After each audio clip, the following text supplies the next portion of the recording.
Good afternoon, and welcome to our Glendale City Council workshop. This meeting is for council members to review and discuss important issues, projects, and future council meeting agenda items. It's a work study session only and allows the council to hear input from city staff.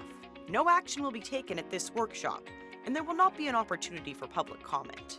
This meeting is streaming live on Glendale's Facebook and YouTube pages and the city's cable television station, Glendale Channel 11. Thank you for joining us.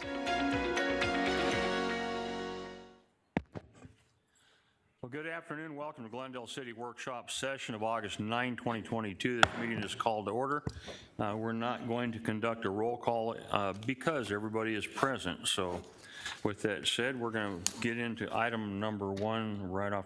Ms. Bauer, would you introduce that, please? Downtown Reinvestment Project Update. Well, good afternoon, Mayor, members of the council. Welcome back. Hope you enjoyed your month off. I know you stayed very busy, but we are continuing to work hard here at City Hall, and we're very excited today to bring you this update. This is a follow-up to a council item of special interest by Vice Mayor Aldama, who wanted to get an update on where we are at with the downtown campus reinvestment project. And so today, the areas I hope to cover for you is I want to give a quick background, just an update on the project. Want to kind of reinforce the goals the council has stated for this project, the different decisions you've made to date, the process we're going to use for council engagement, and as well as the process for our stakeholder engagement. I want to give you an update on our continuity of operations plan, which is integral to this project, and then we'll have a discussion regarding Murphy Park.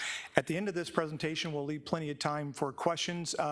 Would appreciate if we could hold off questions at the end just so we can get a flow to this. I think we'll hopefully answer a lot of your questions in the meantime. Just as a reminder that everything we do really should align with our strategic initiatives and our balanced scorecard. And our vision statement and our mission statement, I just want to remind everybody that first, our vision is to be a community of choice for our residents, businesses, and employees. And then our mission statement is we improve the lives of the people we serve every day. And so this project we want to make sure continues to align with our strategic plan. So let's talk a little bit about how we got here. I'm reminded of a story about Ernest Hemingway. Very late in his life, he actually filed for bankruptcy. And the reporter came up to Ernest Hemingway and said, well, how did this bankruptcy thing happen? And his response was, it was a long time coming and it happened overnight. And to a degree, that's kind of where we're at today with this project. It's actually been going on for quite a while, but as we get farther and farther along, things are really starting to pick up in terms of activity. So this kind of started back in September of 2017 at a council workshop where we started to focus on updating our CIP plan, and we really started then talking about kind of what the council's priorities are for development in the future. With that spurred then the discussion around our building asset philosophy. And we had a number of different meetings. In fact, we had 4 meetings that really went through the building asset philosophy so that we knew how to prioritize as a staff which projects should be recommended in the CIP and which ones should not. In December of 2020, the council also toured Terminal 3 with our consultants from Smith Group to show kind of what an adaptive reuse of an existing project could look like. As you recall, we hired the Smith Group as a consultant just to explore the possibilities. Does it make sense to invest back in our downtown? And so they took us and showed us, that particular project, which had very similar elements to our City Hall, and they showed by opening things up, adding in more light, more glazing, what it could look like. And so that happened in December of 2020. Again, all of the images that we provided the council at that time were conceptual to show you the possibilities, not to show you a design. So for example, what you're looking at here on your screen right now is really our anchor point onto Glendale Avenue is one solid wall with no windows. And so they showed an example that you could start utilizing the space under the overhang on the ground floor, and you could also open up that side to create light in from that area and to make City Hall more inviting. It wasn't a design as much as it was just showing you the concepts and the possibilities. In April of '21, we then had a strategy retreat regarding our downtown projects.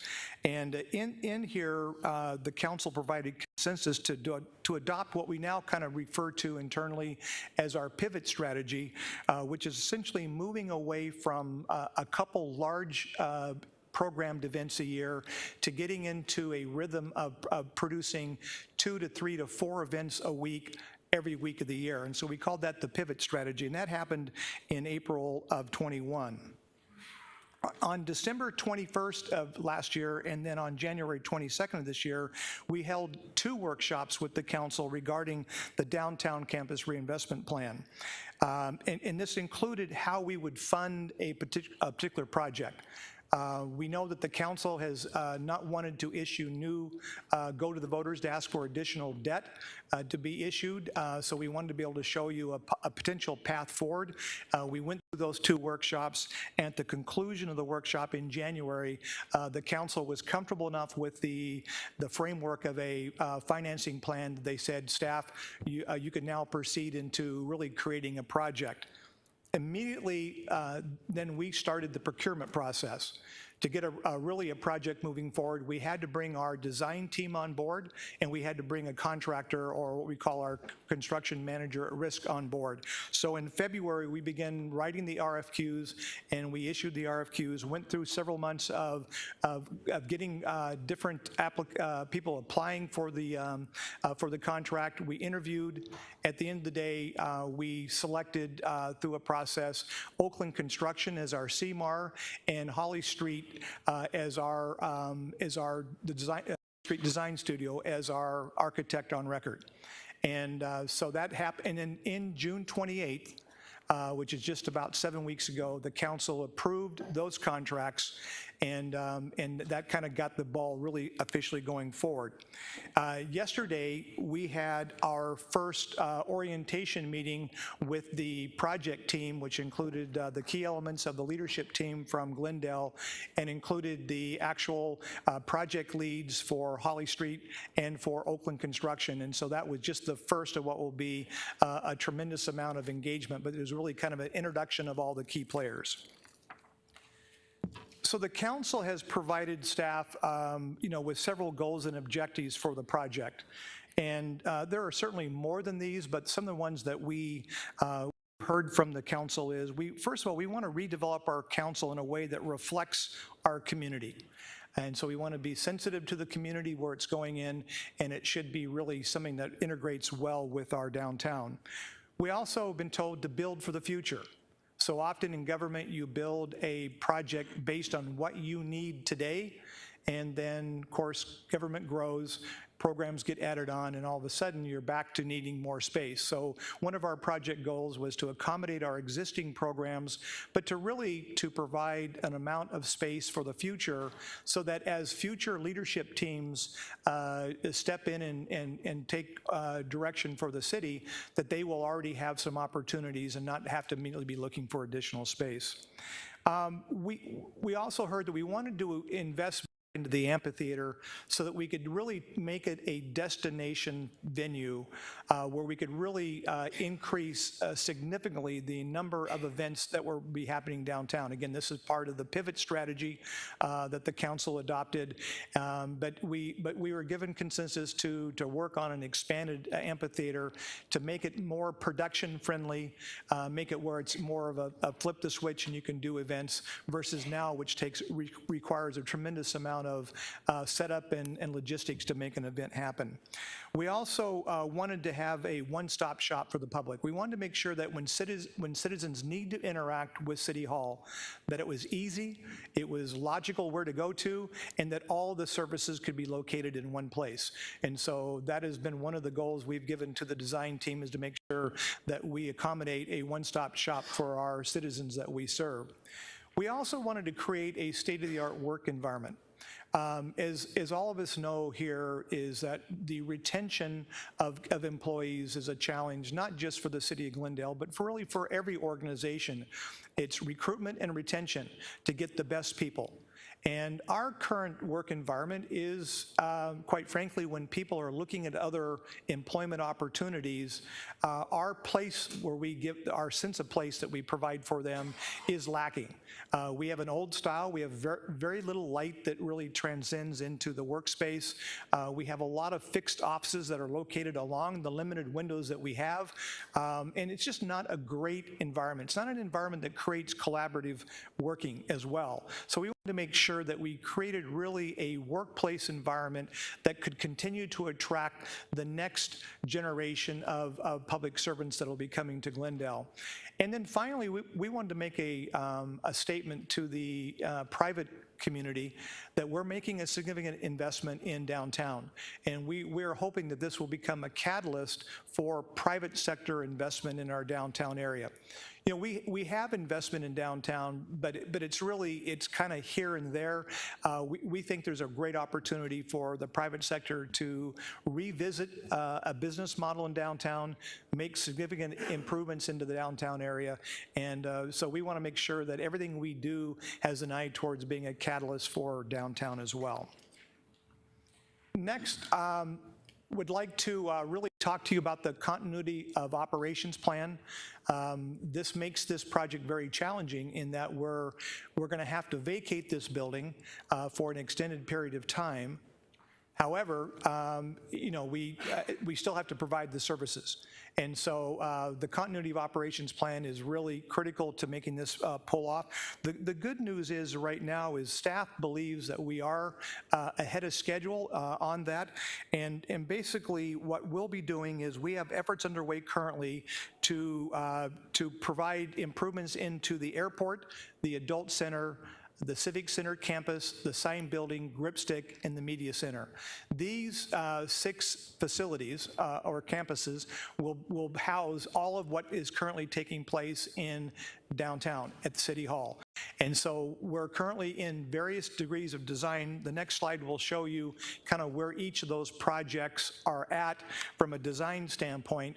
But at the end of the day, we believe we'll be ready to vacate the City Hall downtown no later than June of '23. Now that sounds like a long way away, but that's 10 months from now.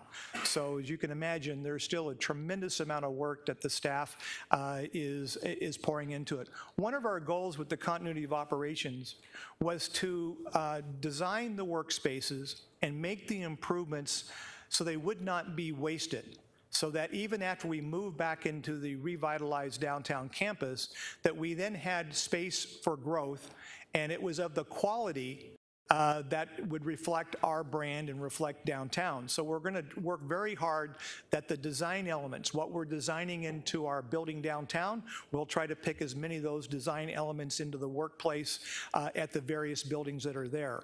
Some of the advantages we're going to see is when the adult center gets done, as you know, we're taking the second floor of the adult center, which has never been programmed.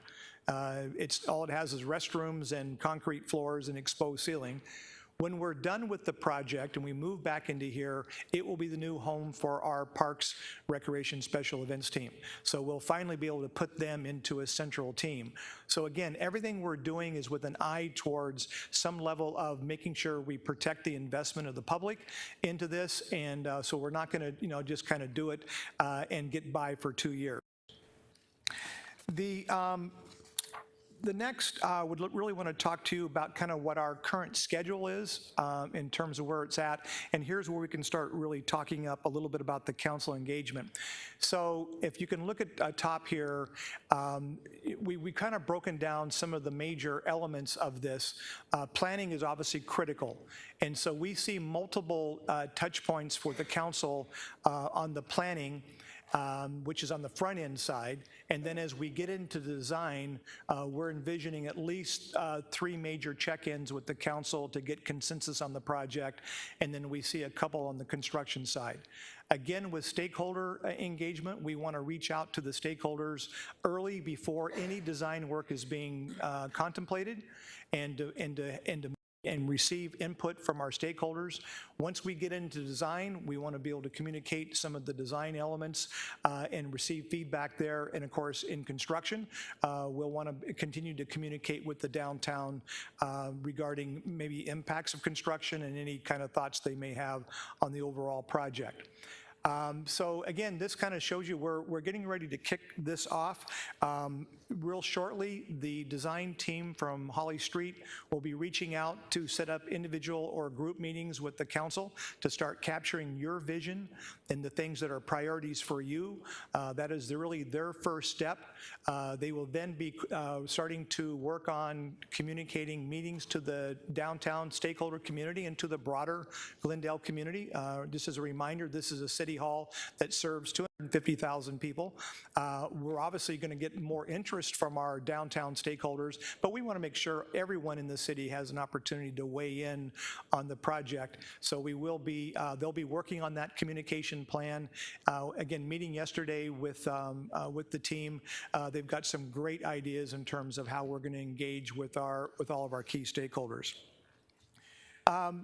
Our goal is also, and this I think is really important, while there's going to be check-ins, especially as we reach certain areas of design, 30, 60, 90% design, where we're going to ask the council to either approve or go back for future work, we'll work into a flow, but we're planning on giving monthly updates on the project as part of my council manager or city manager report.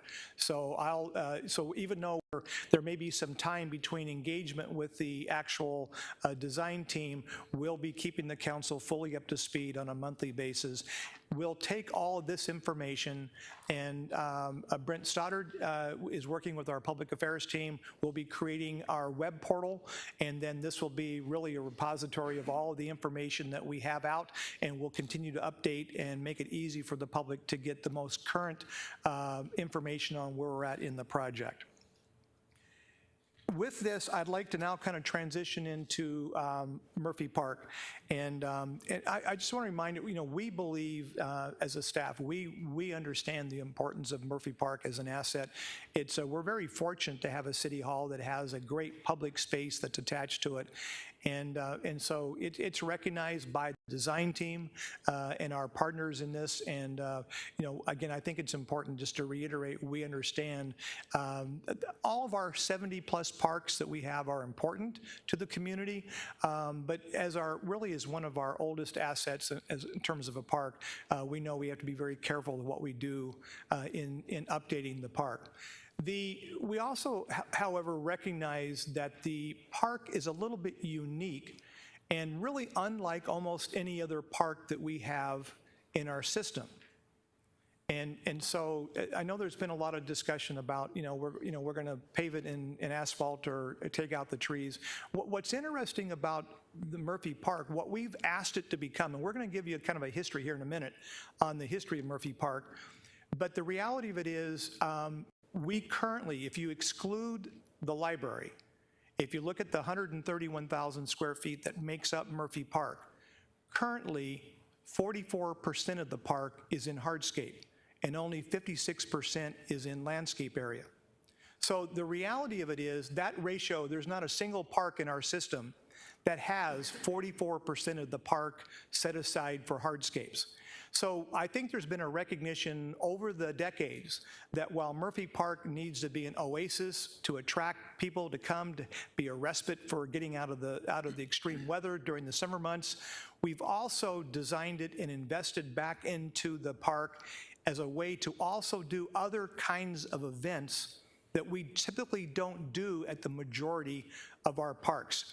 But so I think there's been a lot of confusion about this.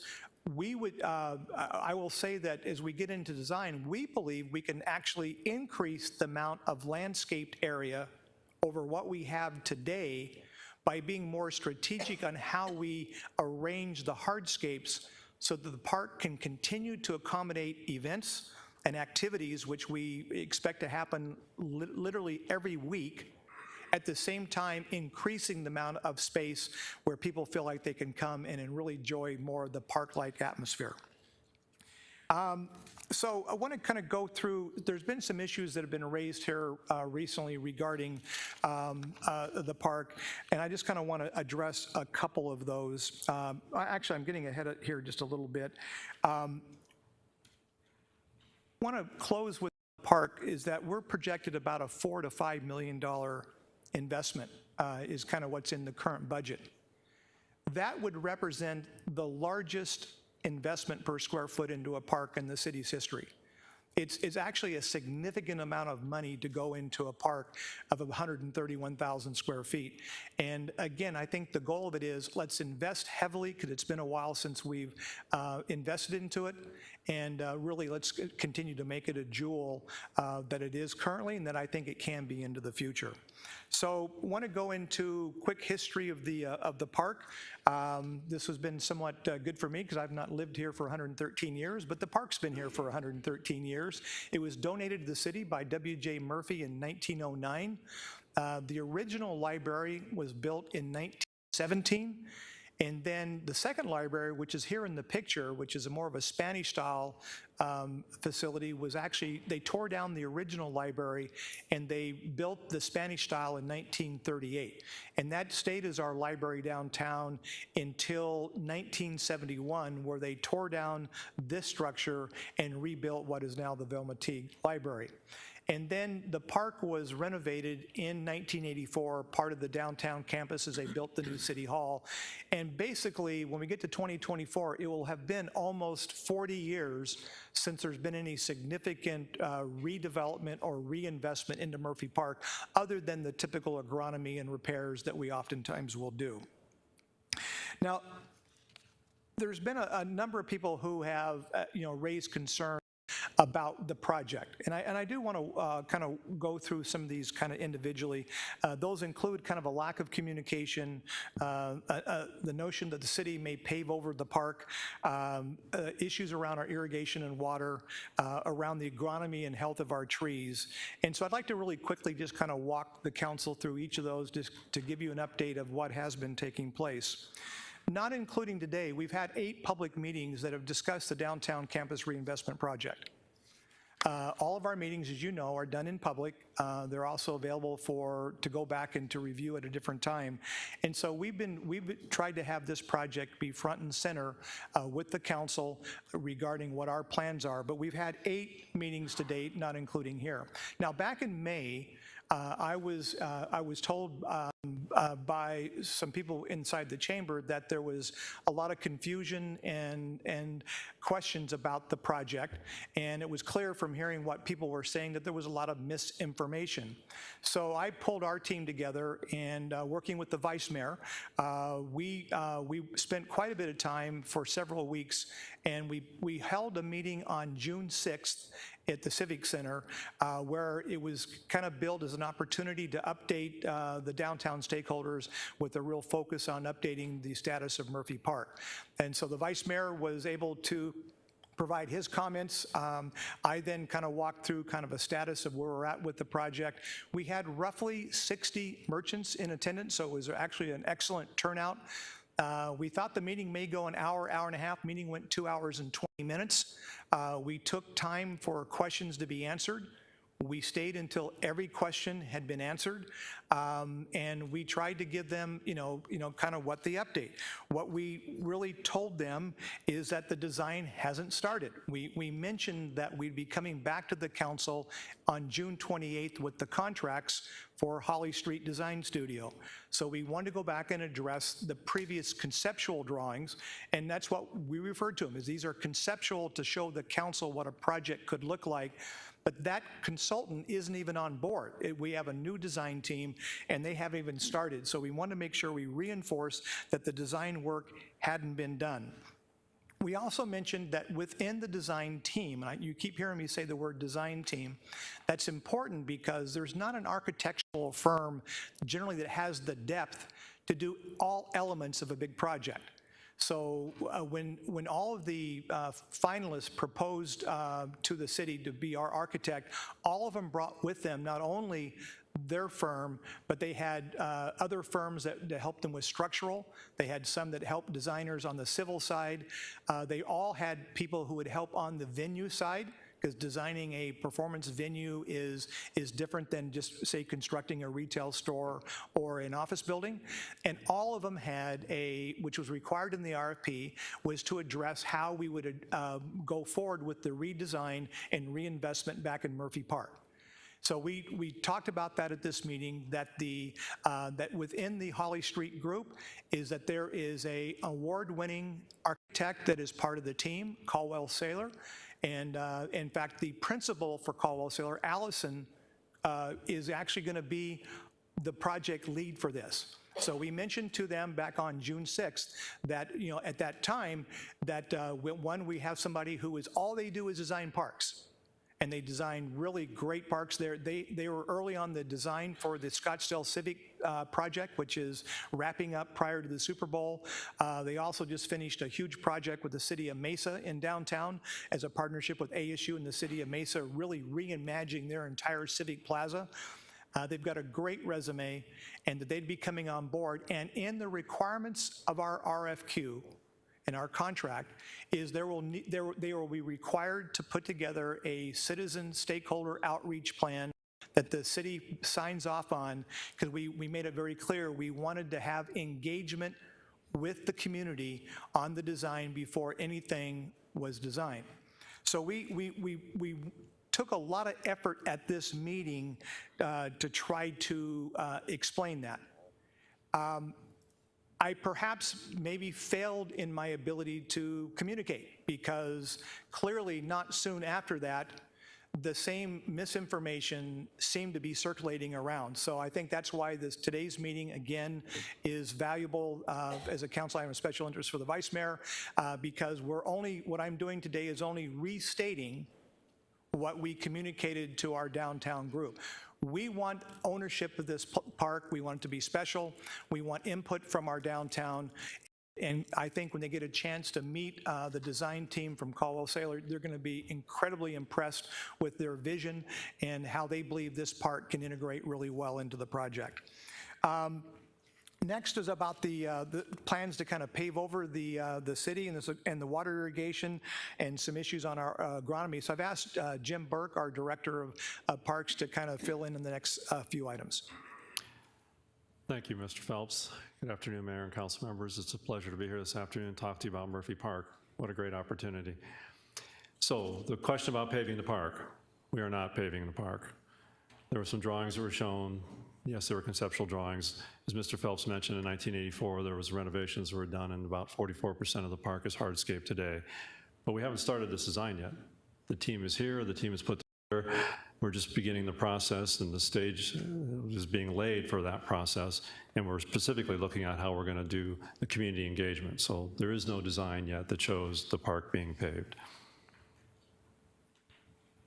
Irrigation and water. We continue to water the park. We continue to maintain and take care of Murphy Park. The park is not flood irrigated, it's sprinkler irrigated. In 2005, the city discontinued the flood irrigation.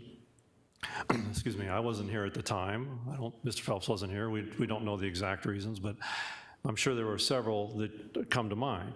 When you flood irrigate a park, it takes it out of service for a couple days. Every 2 weeks, it's wet. You can't do maintenance, you can't do programming, you can't get into the park. That probably impacted events and schedules, because the programming was a big deal, trying to do more activities in the park. It also has the potential to smell a little bit when the park dries out. With flood irrigation, different times of year, it could have different odors. We have been irrigating, we continue to do that. Right now we're on the summer irrigation schedule. That schedule is 6 nights a week. We have a water window, we call it, from 10 p.m. at night till 6 a.m. in the morning, where different cycles in the park are run for different periods of time. That all has to do with the area of the cycle, in the zone that it's in, the type of heads and sprinkler apparatus that are there, and it's scheduled and run. And for the last couple of months, we've been coming back almost every morning and retesting the system and verifying that it worked, and then running some extra cycles because the concern has been raised about the tree health. We do not water, and people will notice this, so I wanted to be very clear on this. We do not water on Thursday night. The reason we do that is we come in Friday morning with a contractor and they mow the park. So we want it just a little bit dry so they can do that mowing. We start watering right again on Friday night, and you'll notice that if you're here in the evenings. In 2018 and 19, we did a little demonstration project at Murphy Park. We fenced off or roped off a couple sections of the park, and then we treated them differently. And we were reporting that to the council on the way, but we did some soil tests. We found we had a high salt content. We had some micronutrients that were missing, but overall we had a pretty good soil base. So we flushed the soils, and then we did extra aerations and extra fertilizations. And most importantly, what we did was we attacked the weeds, and then we increased the mowing. Bermuda grass loves to be mowed. If you cut it, it grows thicker and heavier, and we wanted to show that by extra cuttings, we could get it to look better. You'll see in the photograph what it looked like during that first summer. I'm not sure it's ever looked that good since or before, but it really did come together very nicely. The health of the trees, we're not getting rid of the trees. We don't have a secret plan to kill off the trees. As a matter of fact, last summer, we had our contract arborist go and do an assessment of the park and looked at all the trees and gave us a series of recommendations. That was the summer of '21, and we've been implementing those recommendations. So we did remove 9 deceased or dead trees, and we completed that last summer. We removed deadwood in the trees, standing branches that were dead and needed to be taken out for safety reasons. We did cut back the tree grates. On the periphery of the park, the right-of-way trees are in settings in the sidewalk, and they have metal tree grates. And they're designed to have rings removed progressively as the tree gets bigger, and that had been neglected. So we spent last summer and most of this summer, and that work is now completed. Those rings are now expanded to accommodate the trees that are there. We did have a comment about the staples being used for the holiday lights. Our contract with the holiday light operators specifies they're not to use staples. Some of their workers did, and we've talked to them again about that. We've reinforced that, and they understand that they cannot. It's convenience for the installer. And when different labor turnover and different people working on it, apparently they didn't all get the message not to staple the trees.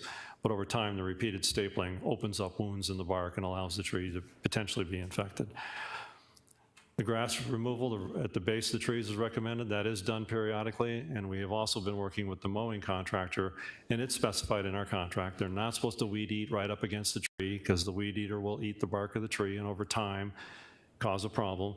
They're supposed to leave a zone and then hand rake and pull the grass away, and we just have to monitor and inspect that and keep them on point to doing that work. We did complete an irrigation audit this summer. We were out there and checked every head, every valve, ran through the program on the computer, and then readjusted it for summer rates.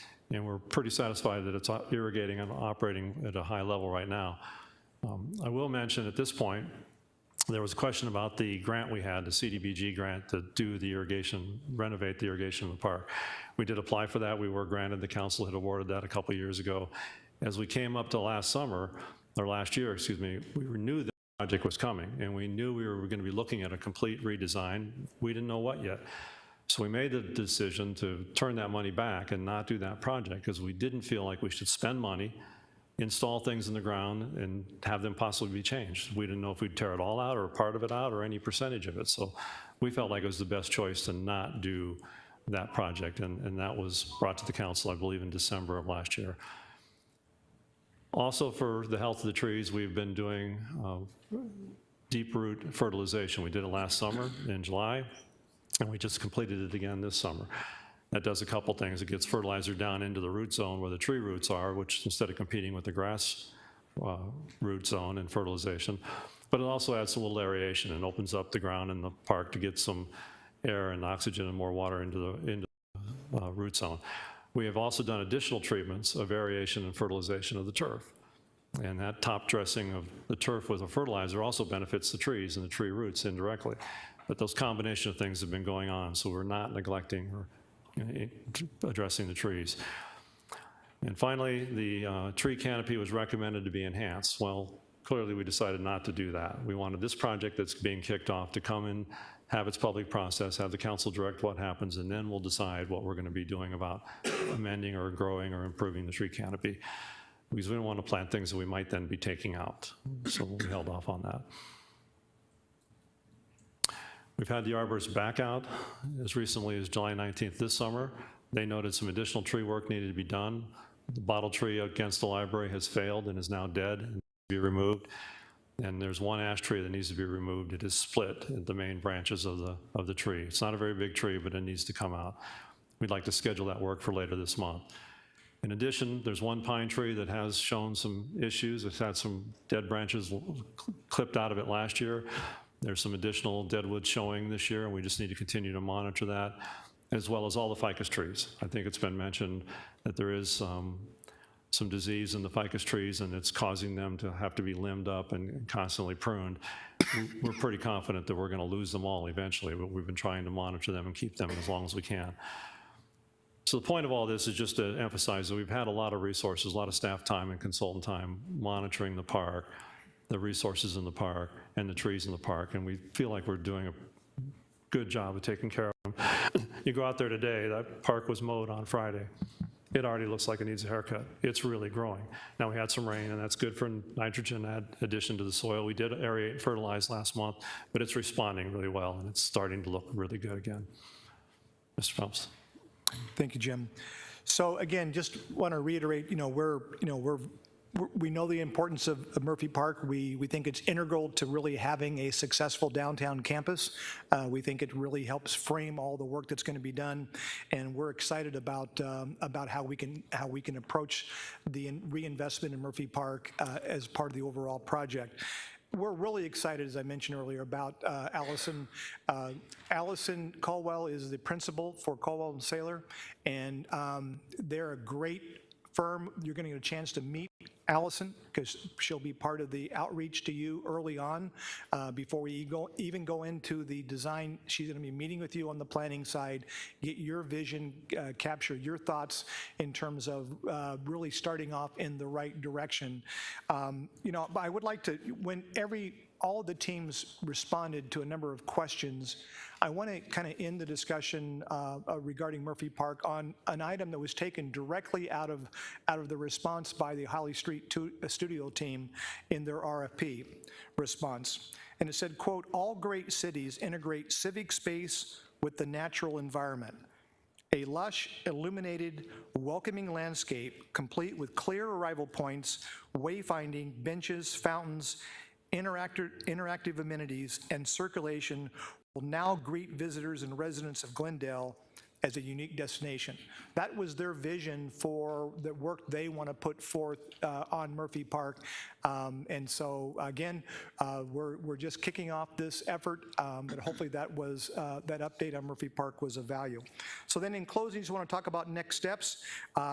We are going to be having a workshop in September where you'll get a chance to meet in a public workshop the team from Oakland Construction, which is our CMAR, and you'll also be meeting the principals of the Holly Street and their project leads, and that'll be a workshop in September. So again, you'll be scheduled to meet with them before that, but our first public workshop will be in September. Again, want to reemphasize, we're committed to making sure council has ownership of this project and has provided key decisions throughout the entire gestation of the project, and we stay committed to making sure that we have good communication with our stakeholders and that they too feel like a sense of ownership of the final project when we hopefully cut the ribbon of this probably sometime in 2025. And with that, be glad to answer any questions or receive any comments. All right, thank you, Mr. Phelps. I would ask the audience, I've heard 5 or 6 devices go off. Please turn these things off, please. Vice Mayor. Thank you, Mayor. Thank you, Mayor. Thank you, Mr. Phelps. And thank you to everybody that's out here today with regard to the park. We know that the park is beloved to everyone, and very positive it is to everybody up here. I have 15 questions from the public. I have circled a few that I'm going to ask because I believe your presentation today answered the others, but I'm not going to answer them all in series because the council members have their own questions, but these are not my questions, they're questions from the public. If you can answer them, maybe somebody from your staff. Frankly, they're pretty simple.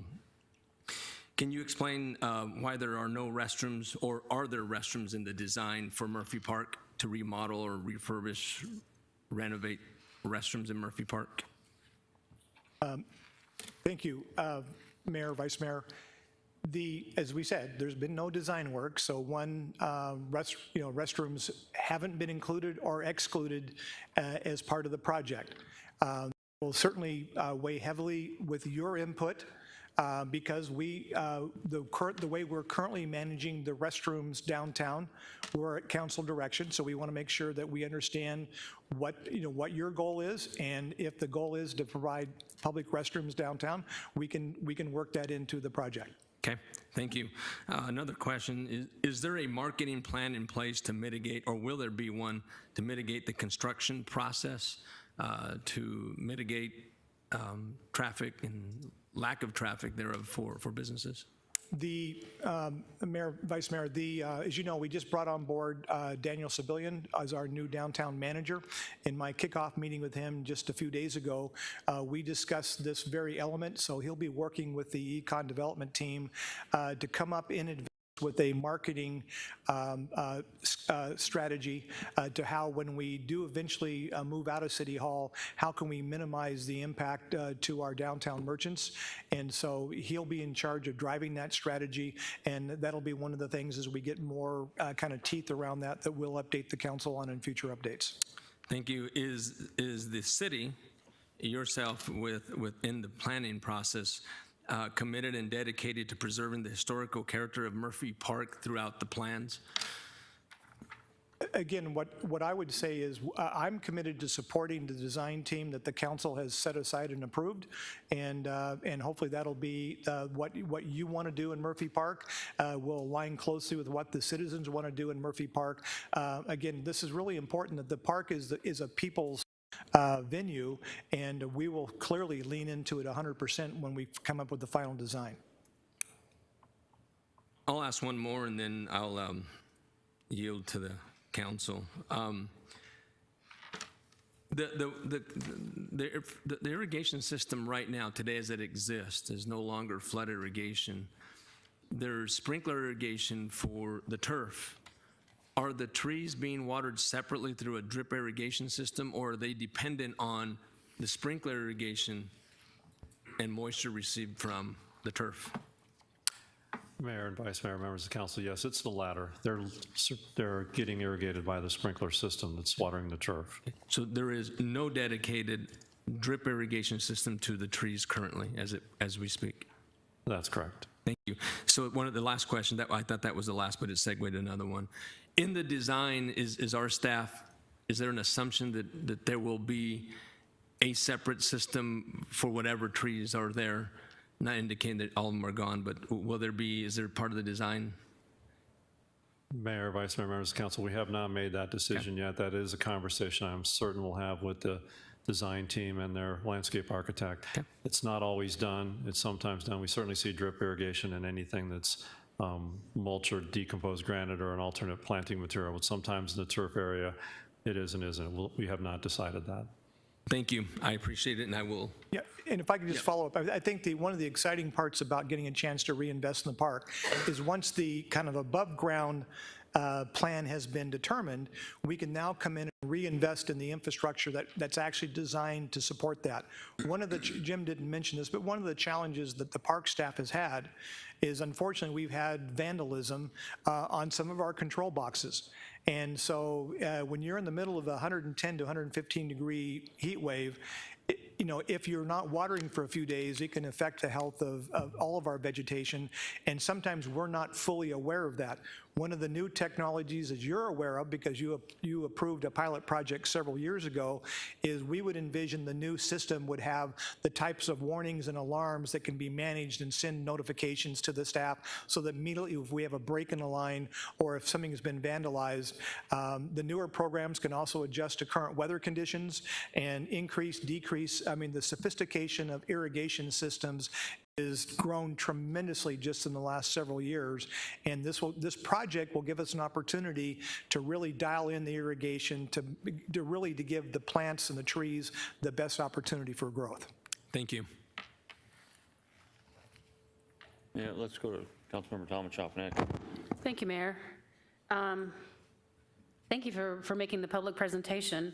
I think it does answer a lot of the questions. I do have a couple of questions. Well, I'm going to stick with the park because that's what we're talking about now. And I think one of the things that probably is, I don't know that reimagining Murphy Park is what people are really looking for. I think when you talk about reimagining, I think that's significant change. And I think something with this historic value and how much you can see by the people that are here today, how much they value Murphy Park, the historical, that their families, their grandparents use this park, and want to preserve the historic nature of the park and not necessarily reimagine it. Does it need investment? Absolutely. I think that's easy for all of us to understand, that the park needs reinvestment, but I think, at least for me, and I think probably for some of the people that are here, reimagining is not really where they want to go with to me at least, reimagining means making a lot of changes. So restoring Murphy Park, absolutely. Watering trees with sprinklers, I don't know that that's such a good idea. I think that explains a lot about what's going on with the trees. We're going to fix all that. I'm happy to hear that there's a plan in place to address how evacuating basically the building is going to affect the downtown businesses. But I'm not sure, and it hasn't been explained to me, and hopefully it will be, is why is it necessary to vacate the entire city hall, and why is it necessary to skin the building? I'm not saying that I don't support that, but I need to understand why we need to do that. The $6.8 million is a lot of money to spend on continuity of operations. So for me, anyway, there would have to be a good reason why we need to do that. So hopefully that will be part of what's explained going forward. I'm I think one of the very first people, I know Councilmember Aldama and I both were even just pleading to paint City Hall. I know Councilmember Clark also. Please, let's at least just paint the exterior. I mean, we need to invest in this building, absolutely.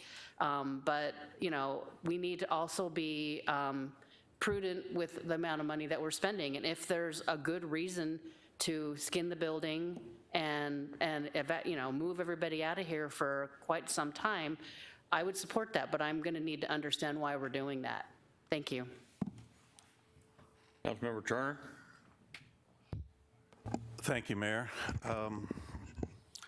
So I too am concerned about evacuating City Hall for a long period of time and the cost that's incurred in improving or remodeling other buildings to be able to accomplish that. It wasn't what the project had been described to the council, and I felt like it was dropped on us as a surprise that now the plan changed, and I'm still not on board with it. I'm trying to be careful with taxpayer money. I'm alarmed that the redesign of the downtown City Hall complex here is blown up more than double what we had initially been talking about and approving. I'm going to address the concerns about Murphy Park, and out of respect for all of you who are here today and for anybody that may be watching it now or later. The city manager described the timeline that had this issue beginning in 2020 with a visit to the airport to see how a building there had been modernized and changed. But from my recollection, my concerns about the threat to Murphy Park go back farther than that, to about 5, maybe 6 years ago, when Mr. Bidwell and Mr. Phelps and 5 members of the city council went to lunch over in Gilbert, Arizona, to see the progress that their town had made. And keep in mind that I believe that Gilbert had looked to Glendale as a model of what a good downtown could look like. Well, and as you may have noticed, I said 5 of the city council members, 2 of us weren't invited. My understanding is, I know I wasn't invited, my understanding is that then council member, now Vice Mayor Aldama, wasn't invited either. I'm of the belief it was because we had voted against the parking settlement agreement, and I know I voted against it because I thought there was a $5 million gift and there was a very ill-advised land swap in there. But water under the bridge, perhaps. But nonetheless, and the groups went to lunch. I say groups because they went to lunch they divided into two groups and went to lunch on different days whether, I can't subscribe to the intent of doing that, but the result of it was it didn't need to be posted as a quorum of the council, and therefore there was no public awareness of it, and I didn't even know about it until sometime after it had happened.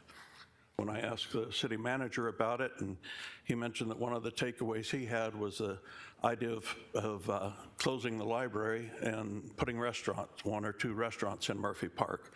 And I shared with him my understanding that the deed to Murphy Park restricted it to public uses and also to no alcohol. He replied to me that he had had legal advice that told him that if the council were to condemn Murphy Park, those restrictions could be taken off the deed. And I've been alarmed about the future of Murphy Park since that time. I spoke to our city attorney about it, and he was surprised. He had not given that advice. He had not been asked for advice about the deed to Murphy Park, so it became clear to me that whatever this momentum and direction was going in, it wasn't mainstream within the city council, that it was some sidetrack. It wasn't something that we had all subscribed to and had agreed on. So, and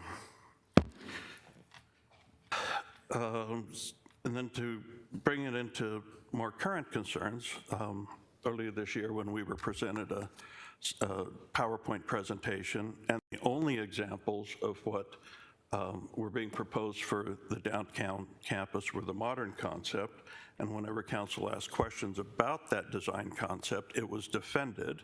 We weren't in that meeting told these are conceptual only, and that didn't come back, as far as I realized, didn't come back until there was some pushback, that then it was explained, oh, these are just conceptual.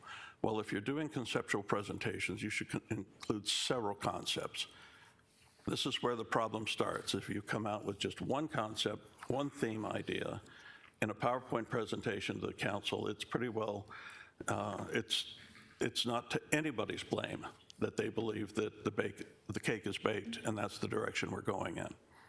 So those of you that may be concerned, and I will include myself in that, it's with good cause that we would be concerned, because there wasn't a number of different possibilities presented, and there seemed to be a great deal of effort and money put into the concepts that were proposed, and they were defended. Now we've had this conversation about, oh, there'll be plenty of public input. Oh, there's going to be a website portal. And I know some of us still feel burned because we believed that when it came to the city logo a couple of years ago. And the public input and the surveys were part of the contract. So it means nothing to me that this contract will have that required, because the last one had it as well, and the public didn't get it, and the public paid for it without getting it. I'm also, without disparaging anybody, it's worth noting that the public input plan that's been described to us today includes the same, to me, same language we got before on that project, and the same deputy city manager in charge of it.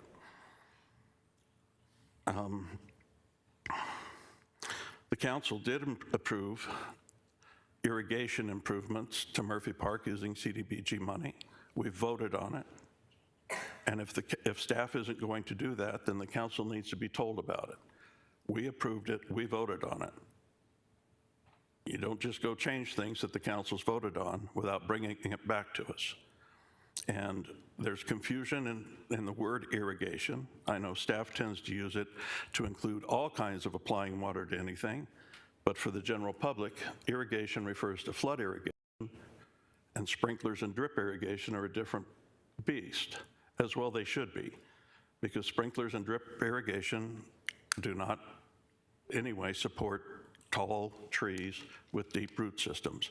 And we've seen that again and again here in downtown Glendale, East in downtown and throughout the city probably, where after windstorms, trees are blowing over, whether it be in Murphy Park or over at the city Civic Center complex. The trees are blowing over. They're 10 to 12 or 15 feet tall, and they have a root ball smaller than a basketball. And that's what you get with drip irrigation versus the flood irrigation. And then it's, again, as far as transparency and making things as available as possible, I'm ticked as heck that the PowerPoint presentation for today's meeting wasn't distributed in advance to the council and made available through the website to the public. It's a 25-page PowerPoint presentation that the first look we get at it is as the meeting starts. And it's not fair to us as council members, and it's not fair to the public either. I had a council item of special interest regarding the amphitheater itself, wanting to get information about what that entailed, what the vision was for it, other cities that maybe had a successful amphitheater, what kinds of entertainment, and all I got back from the city manager was a letter basically saying he wasn't going to do that. The continuity of operation I talked about, and the grass and turf program that we had for a short period of time was productive on the two areas that I recall that was done in, but it was never explained to us. It didn't see it happen throughout the park, and I know at the beginning of this summer, Murphy Park looked like heck. It was brown, and it was alarming. And it wasn't until the vice mayor intervened, I think, until that was rectified. And we can be thankful for the rain we've had, but that doesn't happen all of the time. And when it comes to flood irrigation, and there's a newspaper article from the Arizona Republic came out today online, it may be in print later this week, in which management is quoted as, well, we need a zero-scape demonstration opportunity here, and with the water shortage on the Colorado River, we need to be careful about using water. Well, it's important to understand, I know he's kind of new here, but it's important to understand Glendale has probably the valley's best zero-scape demonstration garden. We were the first or one of the first cities to do it. We've been building on it steadily. It's a terrific educational opportunity, and it surrounds the grounds of the main library up at 59th Avenue and Brown. And our staff is to be commended for the work that they've done there over 30 years or more. And then secondly, when it comes to flood irrigation in Murphy Park, not a single drop of Colorado River water ends up in Murphy Park through our flood irrigation system. The water that goes to Murphy Park comes from the Salt and Verde rivers here in Arizona. So it doesn't matter how dry the CAP canal gets, we still have the opportunity to flood irrigate this park downtown, provided that we have water in the Salt River Project system. And it's important not to confuse those two, because the water shortage that we're experiencing right now cannot be solved by reducing water use south of the Arizona Canal. And if we're using sprinklers or drip irrigation, now we're using potable water that's a lot more expensive than the raw water that comes through the canals and ditches to us. And there is a possibility at certain times of the year that we actually would be using Colorado River water if we're using it through the sprinkler and drip irrigation system. So actually doing it that way is contra-helpful, not helpful to our water crisis problem. That's all I have for the moment, Mayor. My mouth's a little dry. I think I'll take a break. Mr. Milner? Mayor, I appreciate all those who have came out today to show us their concerns by being here about this project. I want to address a couple of issues that have been brought up. One is about the irrigation, and I agree that trees do need more of a deep irrigation. I don't agree with necessarily doing a flood irrigation, but I do believe that people have large trees all over their properties, and they do not use flood irrigation, but they use a deep irrigation, where they allow the water to bubble for 24 hours so that it deep irrigates the roots and allows those roots to grow deep and long. And I think we need to, and I'm sure that's going to be part of the process. I believe it's been brought forth as an issue, and I think it's an issue that the citizens are concerned of. I think it's been made very clear. There's no intent to remove the trees from Murphy Park. There will be removal of dead trees. There will be removal of diseased trees. That will happen. And we've already mentioned there were 2 or so that is the situation.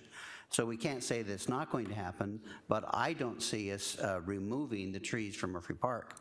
I would suspect, with the comments that the city manager made, that we're going to see an increase in the landscape, the greenery in Murphy Park. And I hope that we can come to a plan that will happen, and I believe it will. This process that we're here in today, I think the council desires, I think all of us would say we want it to be an open and a transparent process. The city manager is going to follow the directions of the city council. And the city council is going to listen to citizens, their concerns, and I believe there's a lot of citizens here today that have concerns. I have sent out a few emails in response to the concerns that were sent to us, and I believe some of the concerns are very, very premature. We have not made any decisions yet. We have a consultant who will come forward and will provide ideas and suggestions to the council. So I think it's premature to say that we've already made a decision that this is what we're going to do. And I think we need to back off a little bit on that sentiment, because I think it's wrong, I think it's destructive, I think it's divisive, and I think we need to allow the process to happen. We need to communicate with each other. And I appreciate the communication that I've received so far, because it's let me know that there's some real alarm in the community that we're going to do something that is not appropriate in their minds. But I don't believe that this council is not going to listen to those concerns, that we will take into account everything that is said and done by the consultant, by the residents, and I do hope it is much more transparent than what was portrayed in Councilmember Turner's suggestion, that it won't be open and transparent. This is an issue that is dear to my heart. I think it's all of the council members here would agree that we want to do what's best for downtown. And if that means that we plant more trees in downtown, and that's what the consultant said is going to make downtown better, then that's what we will do.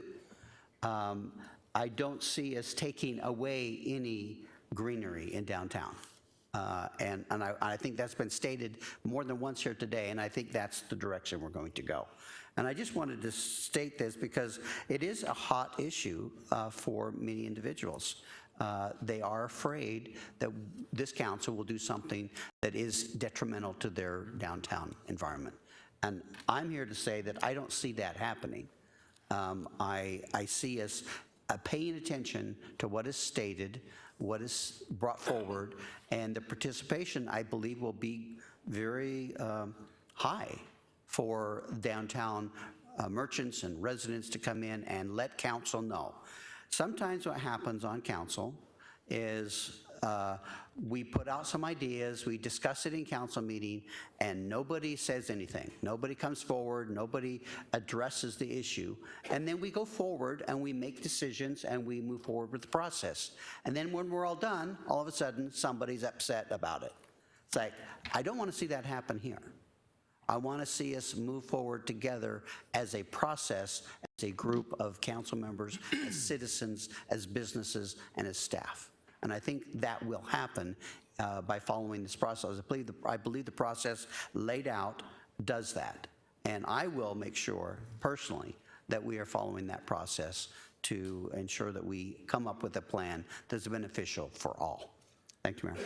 Vice Mayor? Thank you, Mayor.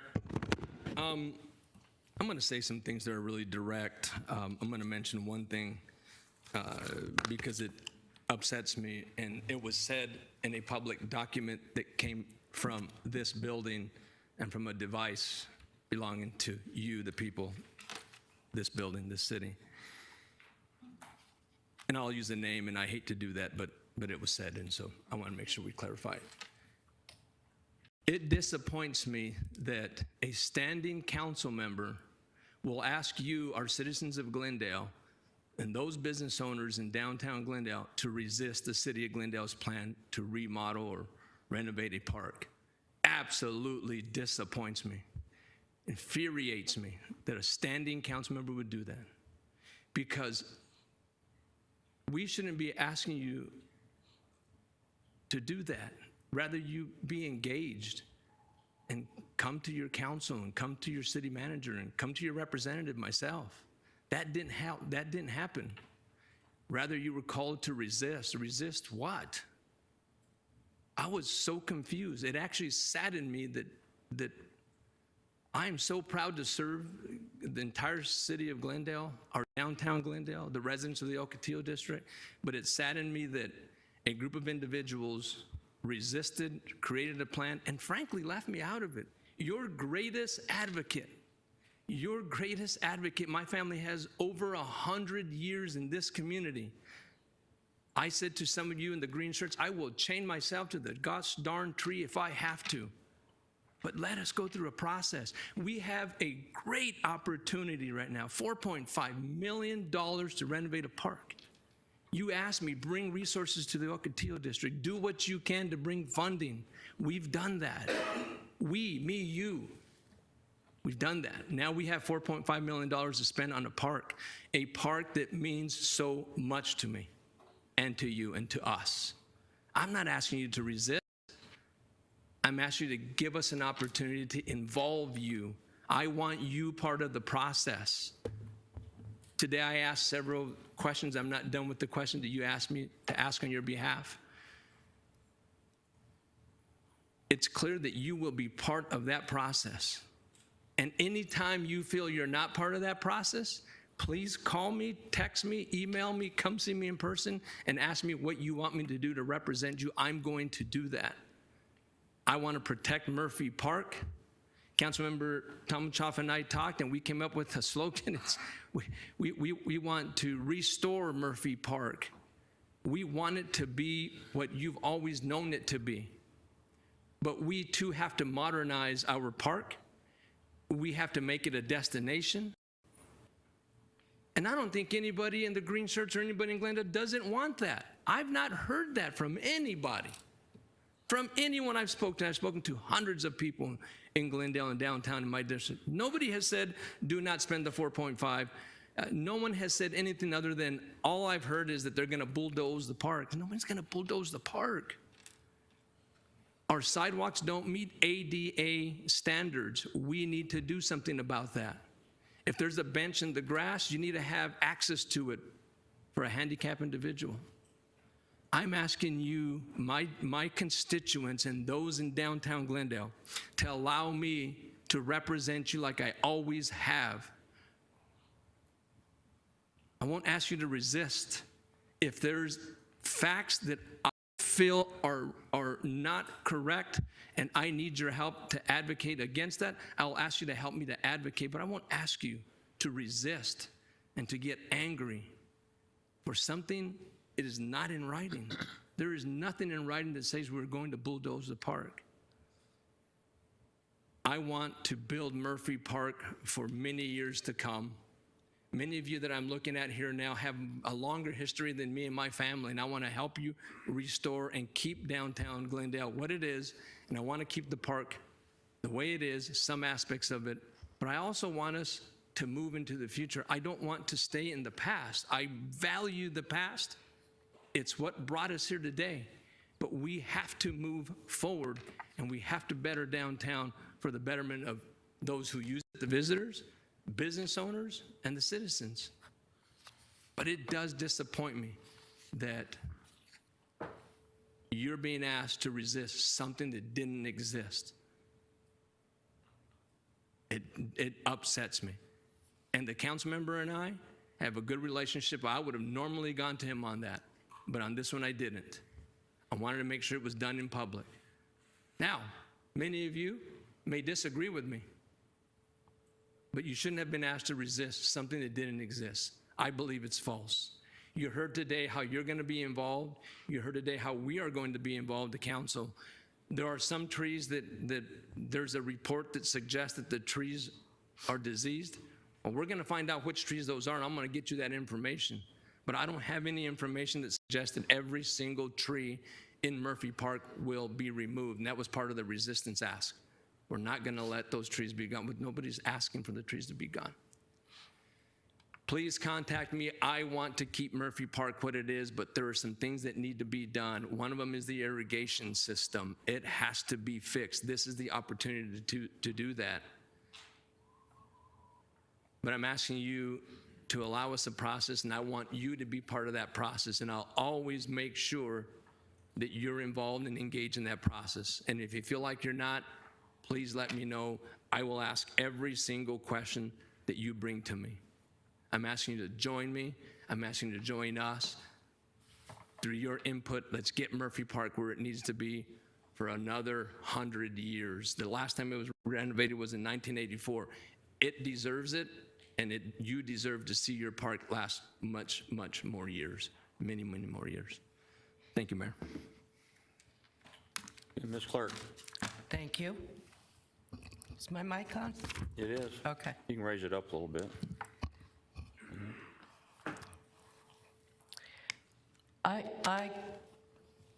I'm not going to say anything about the remarks that I've heard today. I'll save that for another day. Instead, I've put together some prepared remarks. I want to remind people that I have been a champion of downtown Glendale since the Miracle Mile workshop over 40 years ago, before I was even a council member. I have always had great hopes for downtown. I no longer have those. So I will begin my prepared remarks. Before we even began the process of talking about renovating the City Hall campus, I was the goofy one who had the idea that we should move City Hall campus out to the Westgate area. But when a majority of council decided to move forward with renovating the existing campus, I supported that strategy. And I did because I believed it was our last best chance to revitalize downtown Glendale. And I still believe that. But since the unveiling of a conceptual, not a definitive design, but a conceptual, the focus has been on the trees in Murphy Park. And that's all the focus has been on. There's been a lot of disinformation as a result. And I would credit that to certain council members who have fed that disinformation. Today's presentation about the trees in the park should dispel that disinformation that you've heard. I suspect that it will not. I suspect that that there is an inbred reluctance to embrace change in downtown, and that's going to continue. And it is re-emphasized to me when I hear words like restore the park. Not about modernizing the park, but restoring it seems to be the only objective. Okay, some point we'll restore the park, maybe. But the point I'm getting at is if it weren't the tree issue, trust me, it would be something else. In fact, some of the downtown merchants have challenged why we're spending $70 million, period, to renovate the downtown campus. So trust me, there are other issues bubbling out there that exhibit this resistance to change of any kind, any kind. Now, this is not the first time the city has experienced negativism regarding change of any kind in downtown Glendale. Our goal, this council's goal, has always been to invest in downtown and to try to make it an entertainment destination. Why? Because if we can bring people downtown every single day. It benefits every merchant in downtown. That's what the pivot strategy was all about. That's what Live at Murphy Park was all about, to try to get people to come downtown on a regular basis year-long, not just for 3 weeks or a month during Christmas. But nothing seems to be good enough. Nothing satisfies y'all. Heard complaints when Glitters was in process and in place. And then when Glitters was discontinued, we heard complaints, oh, but we loved it. Well, make up your mind. As a result of all of this continued barrage of negativism about wanting to move downtown Glendale forward, I am specially asking Mr. Phelps to do something that will probably shock all of you. I'm asking him to pause on moving forward with the renovation of the downtown campus, including Murphy Park, and to use that pause to present to council an alternative concept, that of locating a downtown, or rather a city hall campus in the Westgate area. Let's take a good look at what the cost would be if we built something new outside of downtown. What would be the cost of such a project? What would be the timeline? What would it look like? If we're willing to spend $70 million,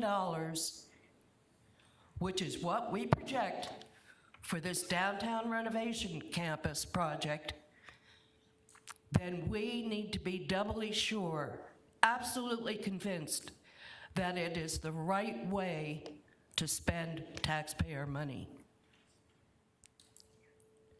It is obvious that the downtown wants the downtown to stay exactly the way it is. Well, we can accommodate that too by moving City Hall elsewhere. So with that, I have made a formal request of the city manager to put the downtown renovation campus project on hold until he supplies us with information about the possibility of building a new downtown campus in the Westgate area or perhaps somewhere else. Thank you, Mayor. Mayor? Go ahead. Thank you, Mayor. Unfortunately, your request doesn't just happen because of your requests. That's not the way the democracy on this dais works. The democracy in this dais works by a majority. And unfortunately, sometimes I'm on the opposite side of that. But I've learned that I have to continue. Now, let's talk about moving City Hall from downtown Glendale. I've always said that that was hogwash. You would decimate downtown Glendale if you removed this building from here. It's been a staple. It does not mean, I want to be clear, it does not mean that if that were to ever happen through the democracy of this dais by the majority, that you couldn't fill this building with something that would work and revitalize downtown Glendale, make it work. I'm not denying that. But Councilmember Clark, you can request that, but that won't happen unless 4 people on this dais ask the city manager to stop. I, for one, am not asking him to stop. Absolutely not, and I won't do that. I would like to hear from other council members. Mr. Hugh. Thank you, Mayor. Thank you, Mayor.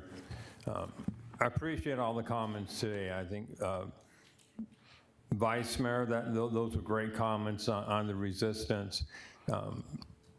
The idea of City Hall out at Westgate, I was in favor of that, I don't know, 4 years ago, 5 years ago, talked about the city should move out to where all the development is and apparently where all the action is taking place, which is Westgate. I'm not saying maybe we have to pull the plug and come to a dead stop, but looking at an option, what it would cost to build City Hall elsewhere, I'm going to look at that. I'm going to look at all the designs they have planned for City Hall in this location also.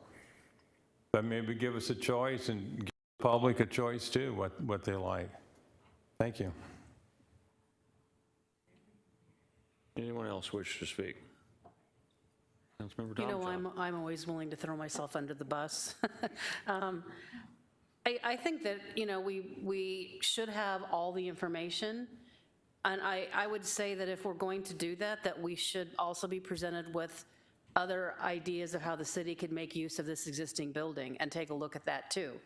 I mean, if we could save money by doing this, I think we should explore it. I don't know what the answer is. It may not work, but I mean, we're talking about expanding other areas of the city. Maybe we could liquidate other buildings.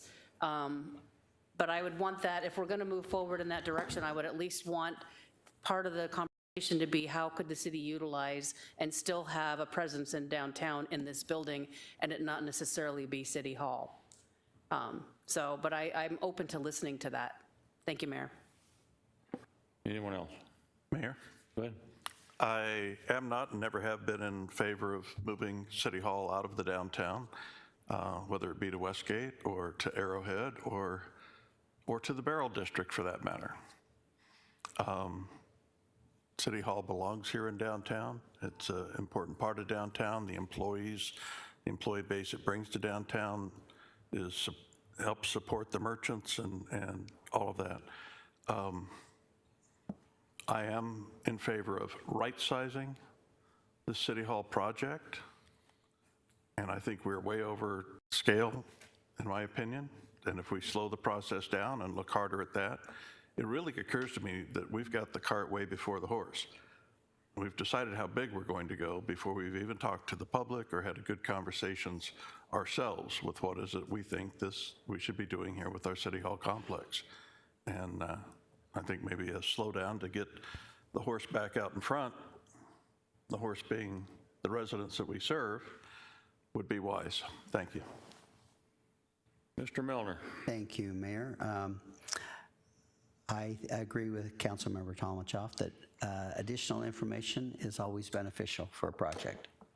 And so getting additional information on other options may be beneficial for us in deciding how we want to continue. So with that, I would say more information is better. Okay, well, it's clear as mud, isn't it? So it sounds to me like there's a consensus to pause right now to get more information. Is that what I'm hearing? Okay, that seems to be the consensus. Before we go there, I'd just like to state a few things. You know, page 14 of this handout that we were given was the library that was built in 1938, and you folks in the audience probably didn't get to see it. Beautiful building, and I truly wish that we had that building out there today because I think it's so much nicer looking than the current library that we have. But at the time they did that, they did it because they thought they were making things better for the citizens. And for people to sit here and say, we got to leave things the way they were, I think is wrong. I think it's wrong. I think you have to look at how do we make things better. Our downtown, in case people haven't noticed, is hanging by a thread and has been for quite some time. I was shocked when the Chamber of Commerce rejected the notion of investing $70 million in downtown Glendale that would directly support its downtown businesses. That just blew my mind that the Chamber would take the position, we don't want you to spend that money in downtown. Now, I don't know the exact details of why they said that, but that's in essence what they said. I understand why people are concerned about losing trees in the park. Again, all conceptual, there's a lot of lies, and I'm going to say the word lies, not wrong notions, but absolute lies been put out to try to sabotage this project, and I'm ashamed of the people that's done that. You know who you are. This whole council, there's not a person on this council that doesn't want what's best for the city. There's not a single person up here. And I truly believe there's not a person in the audience that doesn't want to see Murphy Park, the whole downtown region thriving. I really believe that. But how do we do that? How do we take people from putting out false information or flat out lying, and how do we become, instead of taking them from being negative, to being partners? I think that's what we need. We've had meetings. The meetings were attended by, I understand, several people that are in green shirts, and yet the misnotions continued, which, again, I don't understand that. I think there's a possibility, a strong possibility, that we can make downtown better. But if you folks can't decide what you want, the downtown manager that we had for several years couldn't get everybody together in downtown. The citizens can't decide exactly what they want, and you're mad at the council because we don't do anything. You're mad at the council because we do something. I can understand why Councilmember Clark's saying, you know what, maybe we just need to scrap this entire idea and try something different. I'm not ready to give up on downtown. I'm really not. I believe in what the Vice Mayor is saying, that downtown has a life. But I can tell you it's incredibly frustrating for our city manager and our staff and his council to try to do the right thing when we keep getting different notions of what you people feel are the right thing. You know, you just need to be a little bit more clear with this. I'm going to support putting this on pause right now. Mr. Phelps, did you want to say something? I understand, and when I say I'm in support of putting it on pause, to try to get some more information, where we at, how that determines with the contracts that we've already got in place. I just need more information before I can make a determination exactly what we do. So if we pause this for a couple weeks, I'm fine with that, but I'd like you to make a statement. Mayor, members of council, I guess what I would request would be to modify the request. I mean, I think we can go to work real quickly and try to get some potential project cost and locations. Obviously, we can't get into any kind of conceptual designs. We'd like to keep the project downtown still moving forward in a timeline, just because there's a lot of moving parts with that. So if the council member who made the request to put the pause on it, would you be amenable? We'll put some quick work. At the same time, I'd still like the project team to be scheduling meetings with you to begin still working on the stakeholder outreach efforts and to kind of keep this moving down. We do have them under contract for this project, and I would need to understand better how we would unwind that as well. So that would be my request. I think we can come back within a couple weeks with at least some, I mean, I just visited today the Goodyear. We had our mayor's managers meeting at the city of Goodyear, just opened their new city hall down in there. It's a beautiful facility. They spent roughly $84 million, which included a new library and a new 2-acre civic park as part of that, and parking garage. There was a pretty good project.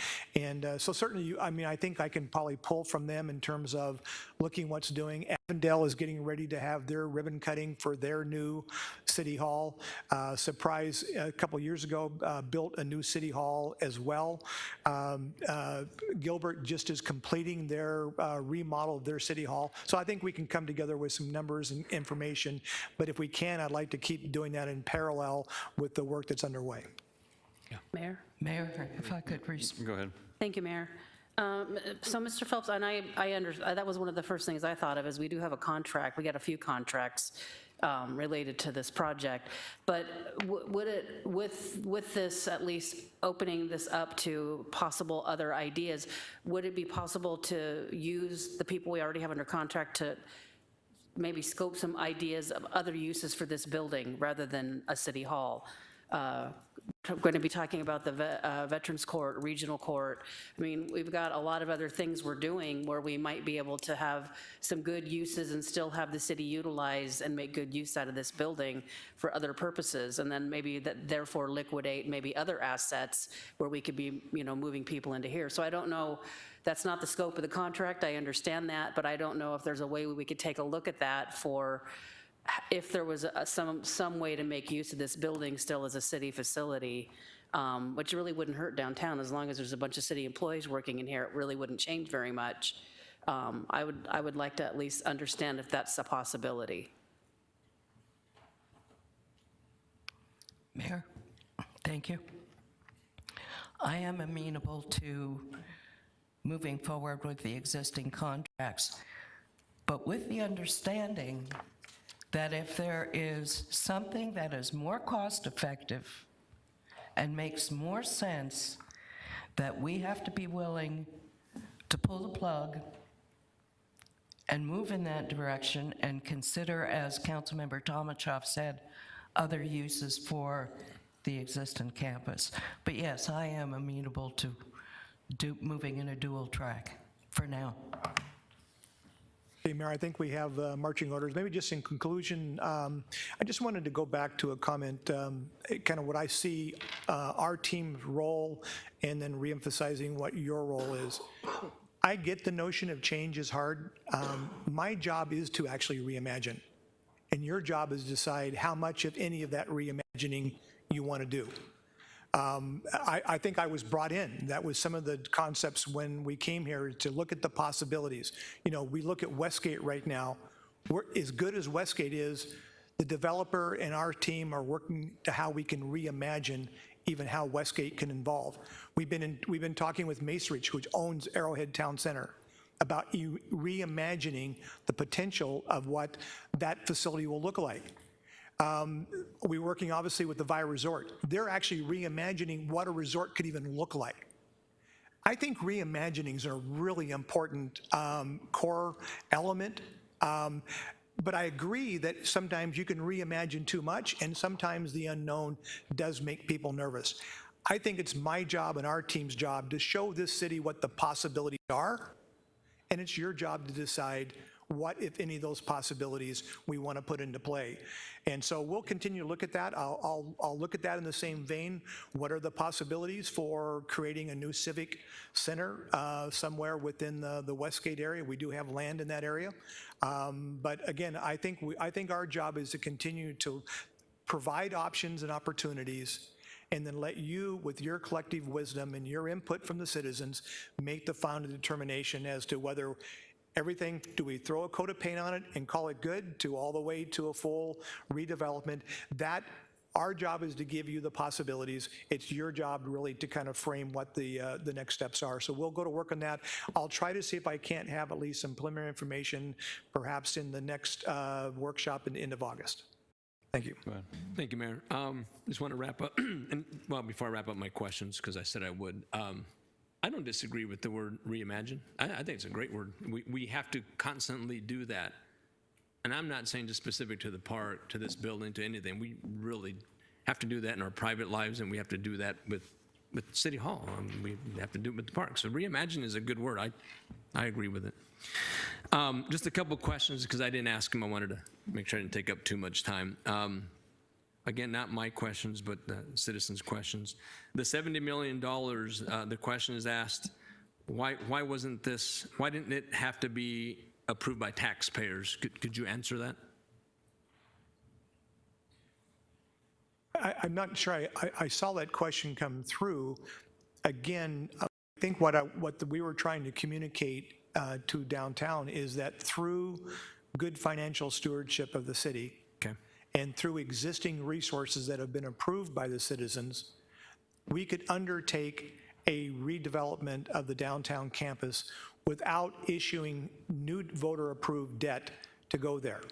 And so that's the only thing I was trying to communicate, is that between a combination of existing debt that we can issue that's already been authorized by the citizens, and between what this council has put aside and saved, we can pay a combination of existing debt and cash to do this project and still maintain the stated goal of having at least a $50 million fund balance in our general fund unreserved. Not many cities are able to do a new city hall or an extensively remodeled city hall generally without having to go to voters and asking for more authority. Thank you for that. And just to follow up on that question, there are several different areas we're taking money for the 70 million. Can you or your staff outline the different areas where we're taking the cash from?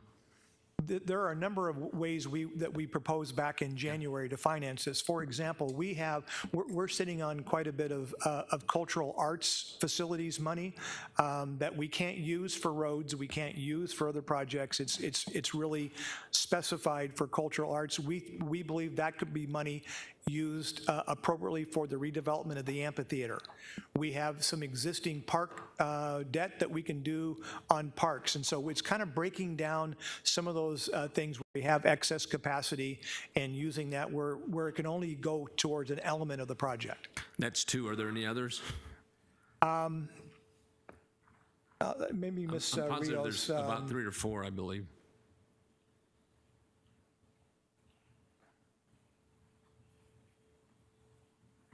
Mayor, members of the council, I don't have every detail of that, but what I can tell you is the remainder of it, most of it is also general obligation bonds. We have some general government obligation bonds or general government general obligation bonds that are a part of it. Mr. Phelps mentioned the parks bonds, arts and culture. Well, we have some ARPA funds as well, which can help us towards how we improve the workplace to help us, protect our employees better. So there's a pot of money for that as well, and that'll help us on our FF&E budget. Any general fund or fund balance? I honestly, Mayor, members of the council, I can't remember off the top of my head. If you want to give me a few minutes, I might be able to find that information from when we presented it in January. Just supply that after Yeah, meeting. Yeah, I can just supply Get us, it the to you. council, that information, the different Certainly. funding proposed to make up the 70 million. And I believe the last question, it's only the last question because the other ones have been answered, is for if and when we complete the renovation to the park, how is the ongoing maintenance for that park? Where's it going to come from? General fund? Is it parks? Do you know? Mayor, Vice Mayor, members of the council, again, kind of going back, I can only speak to the time I've been here. We had a very constrained budget coming out of the downturn and the severe financial condition the city was in. Every year for the last several years, we have continued to add more park maintenance and more money in the budget. We need to continue to do that. We need to continue to invest in our parks from an O&M perspective, not just the capital side. And so that's why we continue to have a strong focus on economic development, because at the end of the day, that creates the revenue so we can continue to reinvest in the park. So I would say this, we need to have a plan. Once we understand what the project is, that would likely be an element of we communicate back to the council during budget time of how we would need to increase the amount of budgeted resources to make sure that whatever we do in Murphy Park is maintained correctly. My final comments are thank you, and thank you to everybody who attended today and those who are watching. I said earlier that it depends on what the use is in City Hall. I would be interested to know. But I'm never against studying anything, and so the study that's being requested by the majority of the council today, I'm not against that.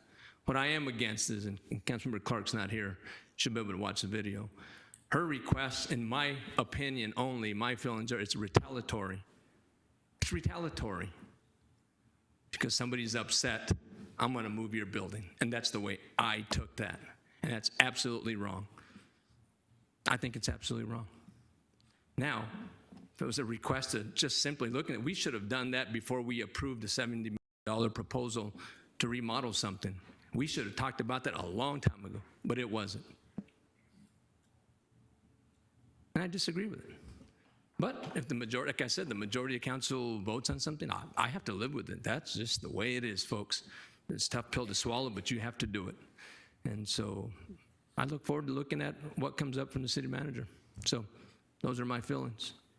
Thank you. All right, before we can get out of this, I'm going to finish up. Many of you know I'm a pilot, and the one thing that you typically do when you're going on a journey in a plane is you usually set your course. And during that course, you're constantly making very small, minor corrections because the wind's aloft, different things like that. I'm not changing my direction. I still feel that downtown, that everything we've talked about here is where we should be. But I'm willing to stop and get more fuel and kind of think about it a little bit. I hope that we continue on. I hope that we remodel City Hall. I hope that we remodel Murphy Park. I hope that we have events every weekend because I think that's the way we're going to get downtown back. I know you're shaking your head at me, but we disagree on that. With that said, I do respect the council decision as far as looking at it again. We did talk about City Hall in a different location, and at the time we felt it wasn't the smart thing to do, that it would be more efficient economically to keep City Hall here in downtown Glendale by remodeling. That was a decision that we made.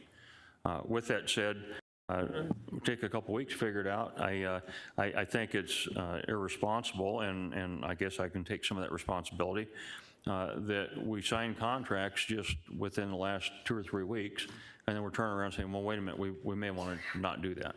I don't think that shows Glendale in a good light. I think it makes us look indecisive and weak. So I'm hoping that the information comes back, can get us back on our journey again, going back to the destination that this council decided that we were going to do. So with that, let's move on to item number 2. Establishment and implementation of a West Valley Regional Veterans Court in the Glendale City Court.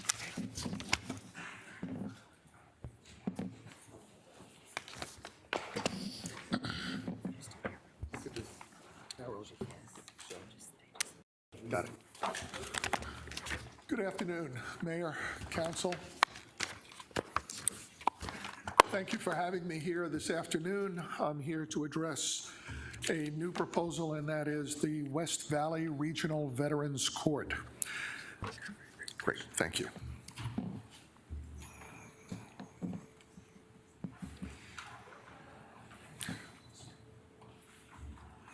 Is that right?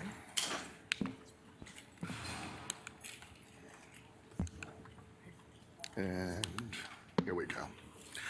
This was initially a council special item of interest brought forward by the mayor about a year ago. The purpose was to establish a veterans court in Glendale. We did that.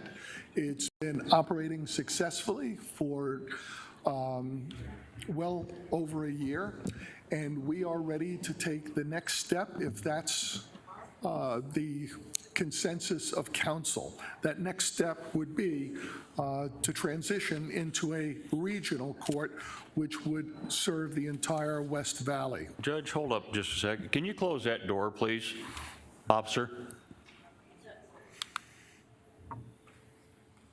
Is it closed? Yeah. Okay, go ahead, sir. Thank you. The mission of the Veterans Court is to enhance public safety and to reduce recidivism by veterans. And we do that by providing targeted services to achieve accountability and a successful reintegration into the community of those veterans. The vision that we have now is a reduction in crimes perpetrated by veterans and a mitigation of unemployment and homelessness within the community of veterans.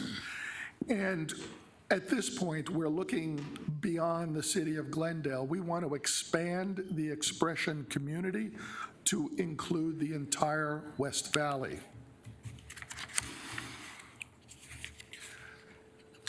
Veterans Court is not a new concept. The first one was established in Buffalo, New York in 2008.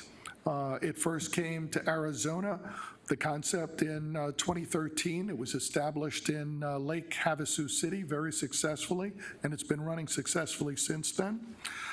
There is an East Valley Regional Veterans Court that includes most of the East Valley cities that has been successful since 2016.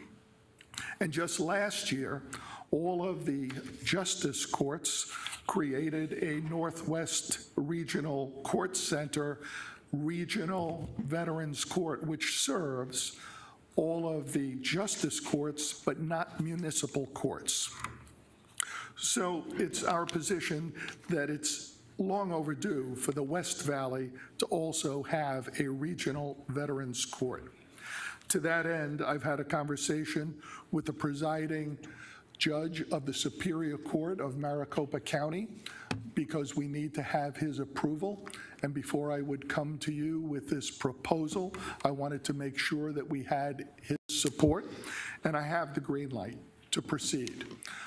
Judge Welty supported the East Valley Court, and he is prepared to support a West Valley court now.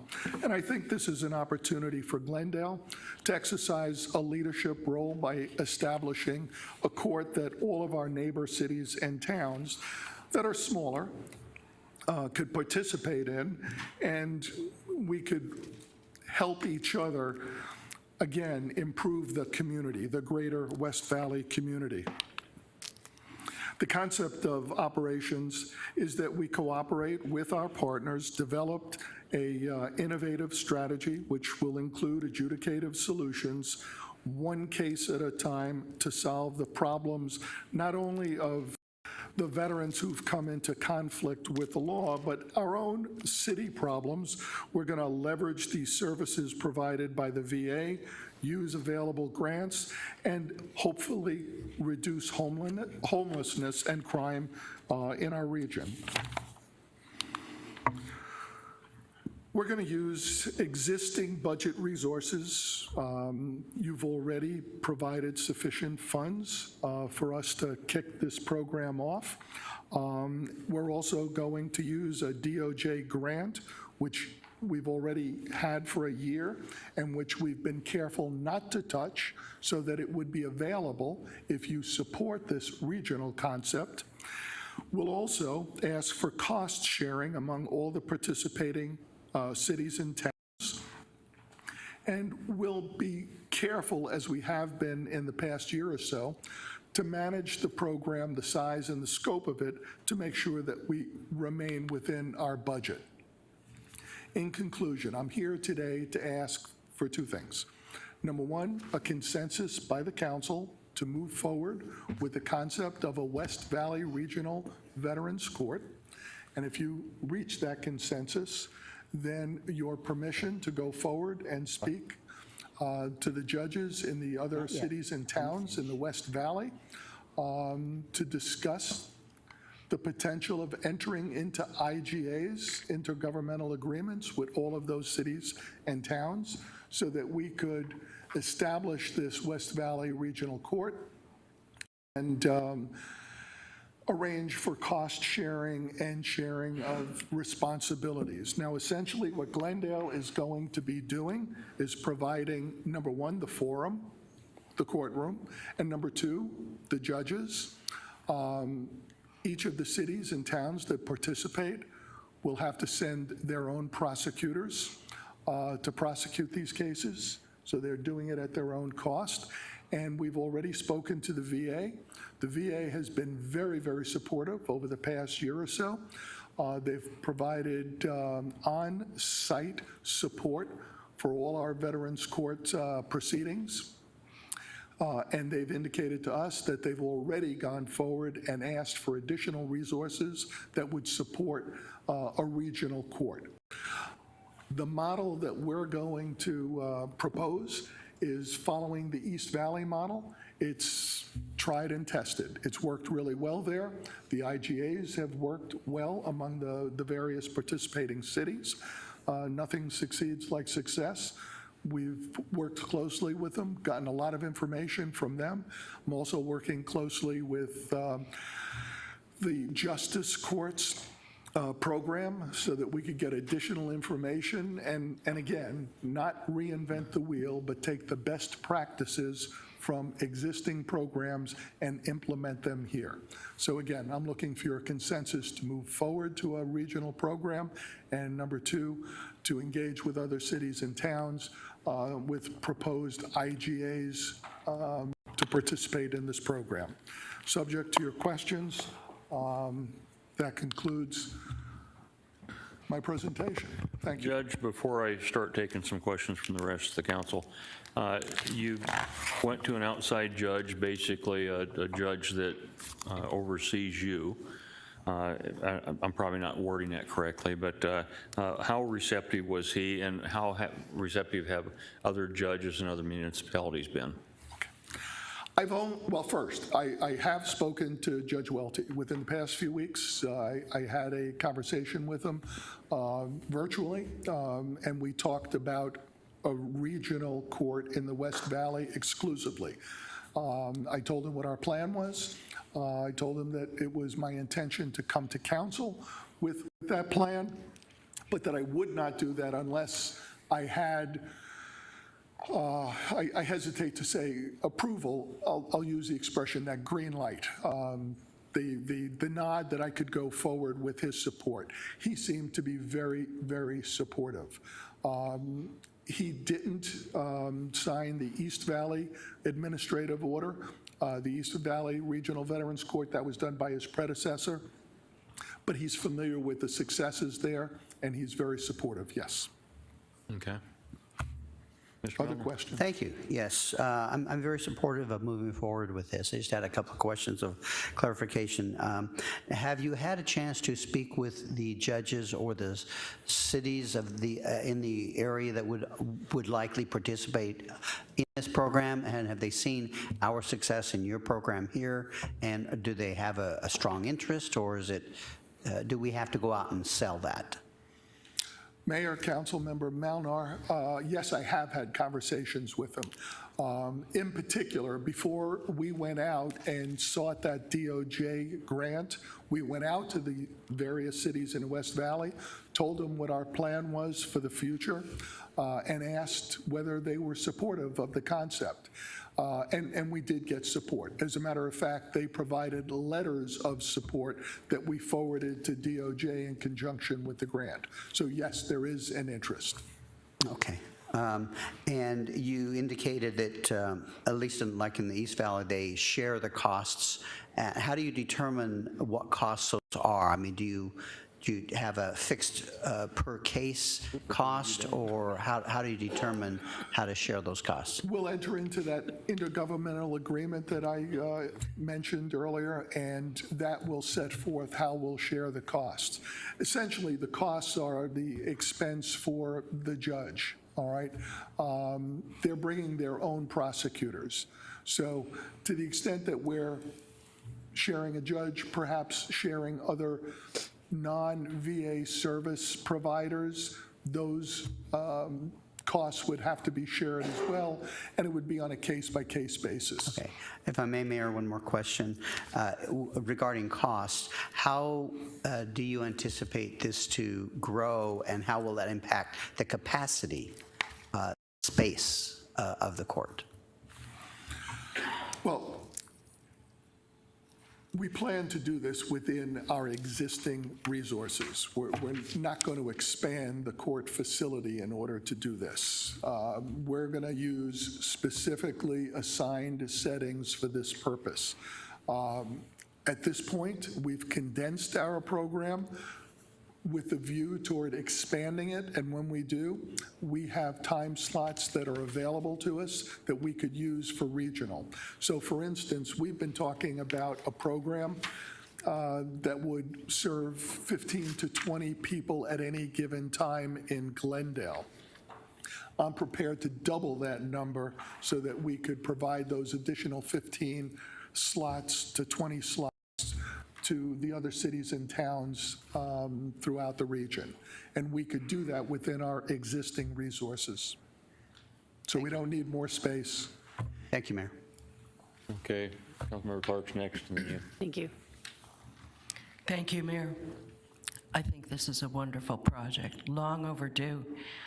It's been successful in the East Valley for many years. And as you said, we're not reinventing the wheel. We are modeling our program after theirs, and it's for a well-deserved segment of our population. I am in full support. I have no doubt that it will be a tremendous success, and I thank you for bringing it forward. Thank you. Thank you, Mayor. The Lake Havasu numbers are really impressive, too, reading in the staff report. I mean, it's been really successful in helping, people who've served this country get on their feet and get back to living their life. So I think it's great. Congratulations to you, Mayor, on bringing this forward, and thank you, Nick, for actually making it happen. I think it's wonderful. I do have one question, though. If you're a dishonorably discharged veteran, do they qualify for this? Or has that even been asked before? No, it has been, and the answer is generally no, with an exception. So the VA will only provide services to individuals, generally speaking, that are honorably discharged or discharged under honorable conditions. So when we screen individuals who are asking to come into the program, part of that screening is to send them to the VA. The VA does that check to determine the extent of the benefits that they're entitled to. We've had a couple of cases where an individual did not qualify for VA benefits. We then look for an alternative, and that alternative could be existing service providers. Then it's a cost issue. So far, what we've done is told those individuals that they would have to bear the cost because they don't qualify for VA benefits. But yes, there is a resource available, but it's a limited resource, and it does involve a requirement that the individual help defray the cost. Okay, thank you. Anybody else? Yeah, I just have a question. Thank you, Mayor. Judge, thank you. I think this is a great program for the city. Will there be, you said within your existing resources, but will there be an additional workload to staff? Vice Mayor, Mayor Wires, yes. Okay. We do have people that are assigned to this staff doing Veterans Court now. They also do another specialty court, but they are already earmarked to expand their duties to cover the expanded regional court. However, we may need additional people. To the extent that we do need additional people to support the regional concept, that's where the cost sharing comes in. Other cities are going to have to contribute toward covering the cost of those additional resources. Well, thank you for being honest. You are the judge, so I didn't expect anything less than. With that said, because they're going to expand their duties, do you expect a reduction in service in the roles those individuals have that will be administering this program? No. No? Absolutely not. Okay. We'll manage it. These people will be the leaders of the teams that will serve these veterans. So again, as the numbers get larger, as we serve more people and we need more staff, there'll be cost sharing because obviously those needs will exist, primarily because we're bringing in veterans from other cities and towns. They're going to have to contribute to the additional cost incurred. And of course, we have the grant as well, and we're always looking for additional money from additional out of city budget sources. Yeah, and I'm not focused or hyper-focused on the staff and the workload, rather the positive and what we're going to be offering now, and that's great for the city of Glendale. So thank you, Judge. Thank you, Mayor. Thank you, Vice Mayor. Judge, before we finish up here, I want to thank your staff, and I think you got a few of them in the audience right now, for their participation in this, and not only this, but the Stand Up for Veterans, which happens to be coming up. Your staff is ridiculously phenomenal. I mean, their heart's into it. They love serving. They make a big difference. And for me, if you would thank all of them for all the work that they put in, not just when we have stand-up, but it is a year-round process. I really do appreciate that. I'm so proud that we made the decision to bring you on. I'm so proud that you made the decision to get the Veterans Court going. That's kind of you, and I'll make sure that gets back to the staff. They are a great bunch of folks, and I'm blessed to work with them. Yeah. Well, we have a consensus? Yes. Okay. All heads are shaking yes, so thank you. I'll go forward, and I'll keep you informed. Perfect. Thank you very much. We could bring in item number 3. Fund balance and community investment project update. Okay, now it's my turn to go. You got it, man. Don't take long to glue you down. Mayor, members of the council, here to provide next item will be led by Don Bessler and John Murphy. And take it away, gentlemen. Thank you, Mayor. City Manager Phelps. Excuse me, I'm getting organized here. I'm joined today with John Murphy. He's our engineering administrator of the CIP and our budget. And as you recall, we've come to you a number of times over the last 2 years, really, since we started. This originally started as a CARES Act program, but then through good fiscal planning became a much larger program about our fund balance operations. And periodically we give you an update when we have things to report or we're asking to move money from project balances so we can finish off the program. So we'll walk through this pretty quickly and be available to answer questions. Most of the news we have is very good news. We've got a couple challenges, but we're near the goal line and we're going to get across the goal line. Again, the purpose of the presentation is to update you on the status of the projects, to request where necessary the reassignment of project balances and remaining contingency that exists. And also our Assistant City Manager, Vicki Rios, will be coming up near the end to talk about identifying supplemental funding sources that are needed to complete the few remaining projects that we have left. If you recall, this was a project that came forward as really a city-wide project. It's very integrated. It emanates out of the city manager's office, but in typical form, the city manager wants to ensure that there's a good level of teamwork, there's a good level of partnership, and there's a good level of collaboration that exists between all of the city departments. Engineering plays a role in that. Parks and Recreation, special events, transportation, field operations, other departments as well get brought into that, IT and several of the other projects, and as well our finance partners. Just to refresh your memory where this started, back in October of 2020, there was $19.6 million that was allocated to the city from federal funding. That then was brought forward to the council for discussion.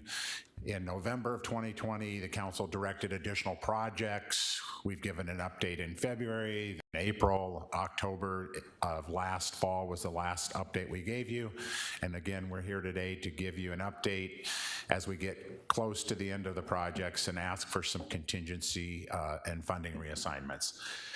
At this point, I'm going to turn it over to John Murphy. John is going to walk you through the projects that we've completed. They'll be, when you see them, it'll refresh your memory. We had a lot of conversations about these, and then talk about some of the challenges we have finishing out the last couple of projects. Hi, good afternoon. So we'll start first with the completed projects. We'll call this Water Under the Bridge. We're just going to give you an update of what we got accomplished and where we are today. So start off first with the Pavement Management Program. I do want to draw your attention to the upper left. You see those traffic signals, and you have, we're going to start from the top, work our way down. Up top, you have budget. The middle one stands for the scope. Third one stands for the schedule. Just like a stoplight, green means it's good to go. Yellow means there's a little bit of a caution. Red means need some attention. So that's, you're gonna see mostly greens, a couple yellows, and 1 or 2 reds. I'd like to start out with the pavement management. That's green across the boards. That was, I think we got that money spent in the first 4 months. So we got out there, we knew the issues, put that money to work right away and addressed streets that needed it. The next one is Murphy Park. We went out there and did some minor touch-ups. We painted the light poles. We put the bollards up over there on Glendale Avenue and fixed the clock. After that was the, Heroes Park Lake. This was something that we used this money to kind of jumpstart the project. So this project was funded out of bonds, and the $1.25 million allowed us to move the schedule to start in March as opposed to July. Completed, success. We were out there today, and it's just nice to see people hanging out and to see water in the desert, Going on to the Glendale Adult Center, same thing, greens across the board. Phase 1 started off with the repair of the structural steel. You can kind of see it up top there. You put the rivets in there. That kept the heat from, expanding and contracting and buckling the metal. That was phase 1. And then phase 2 was some more of the repairs to the structural steel and the windows. So Harlow Ranch Park, Phase 1, this was mostly the ramadas, restoring the ramadas, the picnic tables, and the HVACs that are by the grills. Got in there, got that done. I think that was done in September of 21. So been getting plenty of use out there. Then we come across some council-directed items. This was for the Glendale Adult Center second floor programming, economic development position, and the entrance to Swahara Ranch Park. Moving on, Rose Lane Pool. Rose Lane Pool was interesting because originally the pool was leaking, and there was discussion about possibly replacing the pool, which you're looking at about a $4 million cost back then. We were able to kind of get in there and engineer it to where we were able to stop the leaks by securing the ground underneath, and then go inside there and replaster where the different cracks were. And, you know, pretty much spent what that budget was, about $875. So when you compare a $4 million project to $875, you know, I'll take the $875 right now. You can see there was, you know, fantastic use of the fund balance money. Get over to the park restrooms. You can see this is our first red, but that red is really out of our control. When you buy a building like that, you have to get approval from the state with the building and safety permitting. And so, just like anybody else, they're having staffing issues. There's backlogs with all the development going on in the state. So it took us a little bit longer than we originally anticipated. There's one or two items that are still on backlog from supply chain issues, but we're hoping that we're gonna have those open and ready to go by the end of August. Getting over to Foothills Recreation and Aquatic Center. This was, you know, great updates to the pool area, and as well as we used some money for programming as well. So not just, you know, all this was just for construction. It was also helped to use, to purchase things that you will use at a pool, like, you know, race clocks and things like that, that you need when you have a pool and you're gonna have, you know, competition out there. And then because there was some savings associated with the work done at the frac, there was, you know, some projects that were added, minor projects. One of these, the top one, the $300,000 for the park playground equipment, those should be arriving late fall 2022. Again, caught up with the supply chain, but everything else you see up there with the check marks, we're done and good to go. As you can see here, got a lot done. Got a lot done in about a year and a half time. And it's, you know, citizens are able to get out there and use these facilities that needed a lot of love, so to say. Moving on to the active projects. So we're basically left with about, you know, 3 projects. Security cameras, you see your first yellow up there. Right now we've completed 12 sites. You can see the list of the sites that have the cameras underneath it. And this is kind of one of those projects that as we're addressing other projects, we're going to get in there and install the cameras with that, as you'll see on the next slide, which is going to show the future sites of the cameras. So we're actually, the airport's just recently been approved, as well as Foothills Library. So we're going to get moving on those two. But as you can see, Field Ops Campus and the City Hall, those projects aren't done yet. There's no need to put new cameras into facilities that will be built or remodeled, so to say.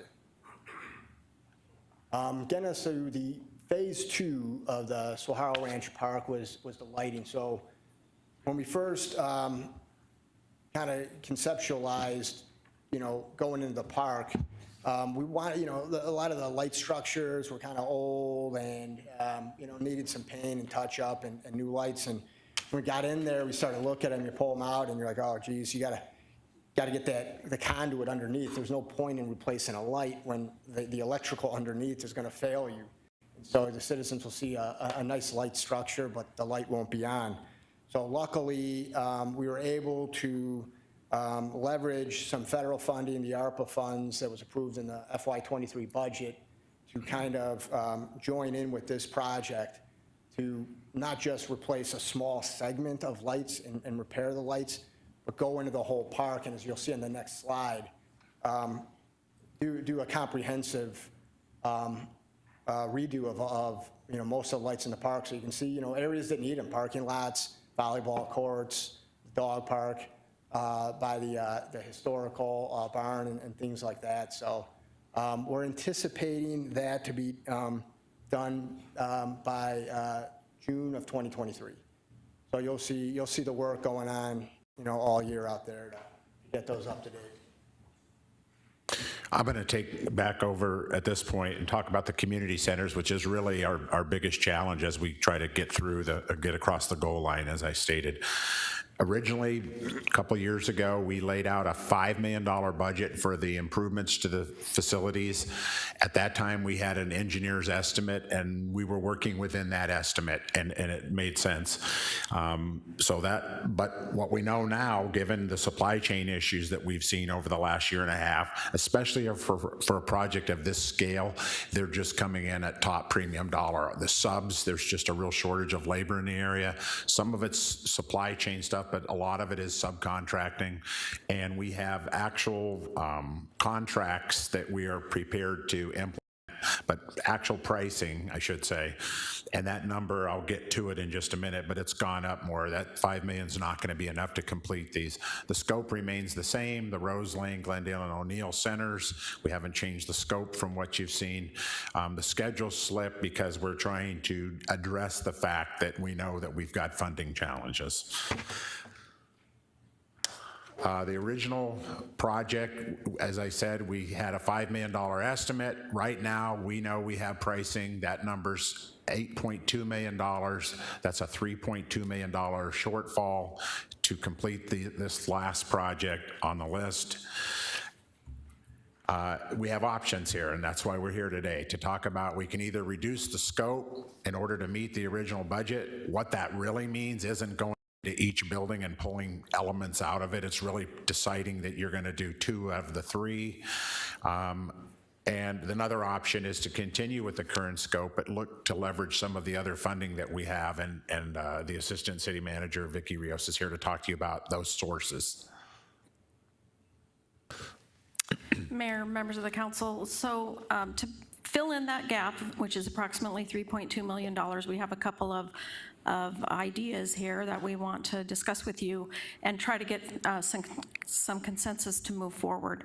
So one of those is that we had applied or have applied for a congressional grant in the amount of $1.3 million. That would be to bring fiber to these buildings, which was part of the original scope of the project. That is moving forward with Congress. It is pending them passing a budget, and so we won't know about that until the January timeframe as they go through that process. But again, it has the support of our Congress and our state senators as well. So we believe we have a good chance at that, and we can hold that piece of the project until the end and know whether or not we have that funding before we complete these centers. The next one is to use ARPA funding. We believe that this project is very clear that it would qualify for ARPA funding. Now, one thing I want to make sure that we understand, though, is most of that, if not all of that ARPA funding is already spoken for. Council's already given us a plan for ARPA, and this project wasn't in it. So we will have to remove a different project from ARPA and substitute and put this one in. We think that's a good idea because we think this project actually qualifies under ARPA and is a better fit for ARPA funding, but the net effect, and that's why the little asterisk asterisk is there, the net effect is that you'd be using $1.6 million of your general fund cash balance. Because we're putting this one in ARPA, we have to take something else out, and that something else will go against general fund cash balance. We have sufficient cash balance. Revenues came in very strong last year, and so that won't be a problem. It will still maintain our goal of $50 million in fund balance, but again, that's a council decision. That's why we're here. And then amongst the other projects that we were using these general fund balance for, some projects have a little bit of savings here and there, and the mishmash of the little bits of savings here and there amounts to about another $300,000. So that's how we propose to bridge this gap in funding, and again, we're just making sure that council's okay with that before we go ahead with these community centers. Question for you. Thank you, Mayor. I understand these things happen in construction. I'm not saying it's okay, because there may be another one you go over budget on, and I may not be supportive of it, but I have been supportive of projects that have gone over historically with the city of Glendale, because I understand those things happen. Really, just want to say to the council that I support moving forward with the additional cash that we need. What we're doing essentially in these centers, two of them are in the Ocotillo District, one is Rose Lane and Councilmember Hugh, but what we're doing essentially is investing into the next generation in these community centers. We have since taken them over. Staff has done a great job on the interior of the building. This is something we made a promise to the community. I think it's a great investment. I think it's the right thing to do. And I'm asking the council if they would consider and support it. However, one question I have that I'm sure the rest of the council has is, which specific project, or when will that specific project be known to us that's not going to happen because the money's got to come out of the ARPA, the 1.6? Mayor, members of the council, there isn't a project that won't happen. Okay. What will happen is we'll just switch the funding source. Okay. The project that we're proposing to do that for if you remember going back to the fund balance strategy, the strategy was to use those dollars to pay for projects that would then free up general fund. Gotcha. And so in this case, if we put this project into the ARPA funds, the project that will move back into the general fund will be funding for Camelback Ranch and the arena for their ongoing maintenance. We think that's better spent out of the general fund, and this one fits better with ARPA. So specifically, the project will still get done. That project will just be done out of general fund cash balance. Got you. Thank you for that clarification. Again, I'd ask the council to support it. It's, again, an investment in our youth and even the adults, because adults use those as well. So thank you. Mayor. Thank you, Mayor. Do we have any, and is it eligible, do we have any CDBG money that could be used for this? Because I believe these areas demographically qualify for that type of funding, and just if there is, maybe we should take a look at that if we have any unused, unallocated CDBG funding. Mayor, members of the council, I don't believe Jean Moreno, who could speak to that, is here at the moment, but I will say I believe all CDBG funds are also spoken for. Council adopted a plan for those funds. There are none that I'm aware of that are remaining there at this time.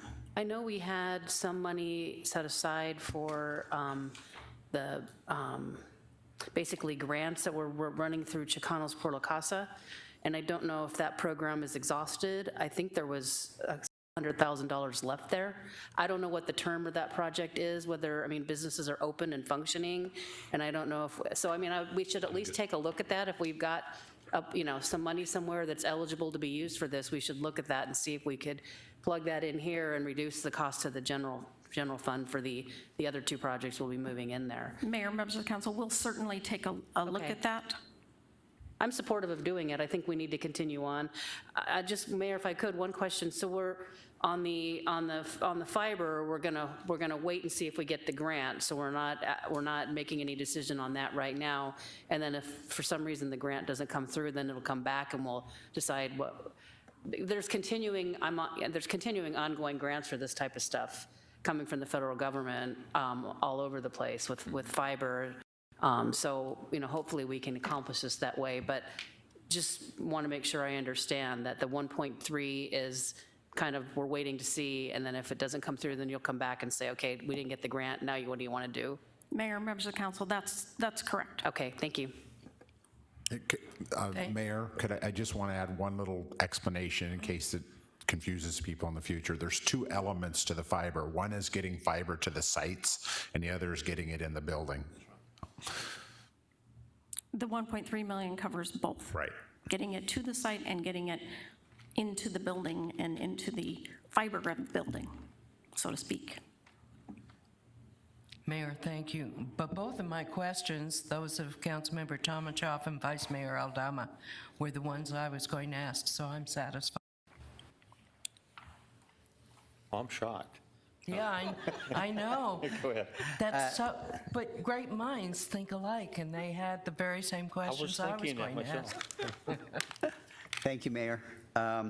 I support this wholeheartedly. I believe that the investment in these centers will be a great benefit to the residents in the area, and especially the youth that will be impacted by having these centers available to them.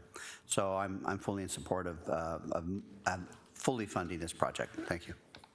Okay, I've got one really important question. Where are you from? Well, originally Chicago, and then went to school in Iowa, lived in Vegas, lived in Miami, and now I'm here. Okay, well, I'm hearing New England all over that. We had a wager. Okay. Anyone else? Mayor. Go ahead. Yeah, I think that we need to make these adjustments, go forward with all three projects, try to keep them on track as much as possible. If we run into a problem with the internet thing, the fiber. Fiber. If we're trenching anyway, drop the conduit for it, and then we can come back at a later date maybe and bring it into the building and all that and save money. Just try to be flexible like that, but I think it's important to keep this one moving. It's as Vice Mayor Aldama said, we're investing in the next generation. And who knows, we might even be investing in the previous generation because these are multi-generational community centers. Thank you. Okay, we got council consensus? Yes. Yes, okay. Thank you. Thank you, Mayor. I'm still thinking it's New England. Go Sox. Sox. Okay, next up. Fiesta Bowl Charities Project. Mayor, members of the council, here to provide this item on number 5 is Deputy City Manager Brent Stoddard and Director of Parks, Recreation, Special Events Jim Burke. Great, thank you, Mayor, members of the council. As you know, the Fiesta Bowl, the annual Fiesta Bowl, has been played in Glendale at State Farm Stadium since 2007. It is one of the marquee major events in the college sporting world and brings international eyeballs to our community. Of course, that bowl has produced all kinds of exciting game results. It's also been the host of college football playoff championship games, and this year the bowl will function as the semifinal game in that college football playoff. But the bowl is more than just a game at the end of the year. There is a large charitable philanthropic effort that the bowl undertakes each year. And Glendale has been the recipient of a lot of those charitable contributions over the years. Fiesta Bowl had provided a document that you have on your dais outlining about $730,000, I think, since about 2016 that they distributed to different nonprofits and community organizations, including contributions to teachers directly into the schools. There's one kind of major charitable project that they do each year that Glendale hasn't been a part of. In March of this year, the Fiesta Bowl contacted me and said that they would like to do this project in the city that hosts the bowl game. And essentially what it is the turf that's used at the Guaranteed Rate Bowl in downtown Phoenix at the Diamondbacks home stadium, Chase Field. They bring in a professionally grown turf that they play in that game, and rather than throw it out, they want to use it to enhance a park in the state of Arizona. In addition to that, they do an improvement through the sports court of a basketball court. with electronic scoreboards for the football field, and then in a partnership with Kahoot, do a playground, either rebuild or new build or replacement. And so the question they asked is if the city could, first of all, be ready to turn around this project pretty quickly with the Fiesta Bowl, and if we had a facility that was capable of handling those three elements, which was their preference. And so I quickly reached out to Mr. Burke to see if we did have that option, first of all, in a facility, and he did an analysis and inventory of what might be available. And at the end of the day, O'Neill Park really rose to the top simply because it was able to take on all three elements of what the Fiesta Bowl would like to do with the turf replacement, a basketball court, sports court, resurfacing, and then the playground equipment. O'Neill was also important as we've been making heavy investments into that facility through the splash pads, through the community centers, and this would provide us an opportunity by leveraging the funds and the work that the Fiesta Bowl was proposing to also cap it off with a few of the projects that were planned in future years to finish this park and put the final touches on it. And so at the end of the day, we wanted to bring this proposal to you about how that might work, and with consensus of the council, we would then continue to move those efforts forward. Of course, when we originally reached out to, the Fiesta Bowl reached out, they made sure that we understood that it would also have a community relations important in the project as well. They want to have the community involved in kind of providing feedback about what they'd like to see as far as the playground equipment, make sure it's something that the community would support, not only if we do the projects to come out to help do some of the installations and some of the building. So we had reached out to Vice Mayor Aldama to see if he thought that the community would be interested in that, and his response was that they would be, and that he would help lead that and champion that effort in the community as well. So at this point, we want to walk you through the elements of what that project might look like, and Mr. Burke can talk about also some of the financial parts of it as well. Thank you, Mr. Stoddard, Mayor, members of the council. So this project is very exciting. It's a three-element project, as Mr. Stoddard mentioned, and it's about a $500,000 contribution from the Fiesta Bowl charities. It includes the turf donation that Brent spoke about, the Kaboom playgrounds, and sports courts. We looked at O'Neill Park as all three elements are here. It is pretty close to the stadium. It has the ball field out back in the north part of the park, excuse me. It's currently primarily used for soccer, but we want to grow it to flag football and other activities. I think it's a great opportunity to revise that. The court exists in the middle of the park there as element number 2. And then there's 2 playgrounds at the very entrance to the park on the parking lot. That creates a bit of an issue. We'll discuss it here in a moment, but I think we've worked our way through it with council consensus. So sports field is pretty challenging condition. It has an old irrigation system. It's been a soccer field for a long time. It does get scheduled use. It's a lot of playing. You can see just in the very back corner, the scoreboard is there. As part of this project, there'd be a new scoreboard to have the sponsors' names and the donors and the City of Glendale logo. The sports court is in pretty rough condition. The lights do work, but the court condition is would need a renovation here in the near future anyway. This is an opportunity to lay down a sport court on top of this. And then, as I mentioned, there's 2 playgrounds. The first one is the 0 to 5-year-old playground. It's a small apparatus area with shade. Today, the program does not, the sponsors do not replace the shade, so that would be a cost we'd be facing. I'll go over that in a moment. But the apparatus that's there is quite a few years old. Most of the paint is peeled and the material's rubbed off, and its play value is pretty much used up. The larger apparatus area, the 6 to 12-year-old area, is also pretty worn. Lived its useful life, but the shade structure is half gone, and so we need to replace that whether we do this project or not. We just held off while we were considering this. So there's a series of project costs that would come to the city. The first would be removing that fence that is around the soccer field today. It's something the Vice Mayor and I have talked about for a couple of years. We actually took the gates off the fence a few years ago because he came to me and said, "Why is it fenced?" And I didn't have a good answer. I think we were trying to keep the soccer field from running away, but the gates have been open, the community uses it, there's no problem. So we think taking the fence down is not going to be an issue, but it would be a cost to us. The shade fabric, as I mentioned, to replace all those elements was $12,000. That will also paint the structures, so they'll look brand new, refreshed. We have the obligation to remove the existing playgrounds. There are the 2 playgrounds that I mentioned and the sand base that's there today. We'll excavate all of that. Because there's 2 playgrounds and their funders only do 1, we'd have the obligation to buy and fund the apparatus for the second playground, and that's that $65,000 cost. We'd get it from Kaboom, it'd be consistent with the other material, and then it would look like one complete project, and we thought that was a reasonable thing to request. Irrigation upgrades, we looked at just doing the irrigation to guarantee the sports field, and as we discussed it, management asked us, well, why wouldn't we just fix the irrigation in the whole park?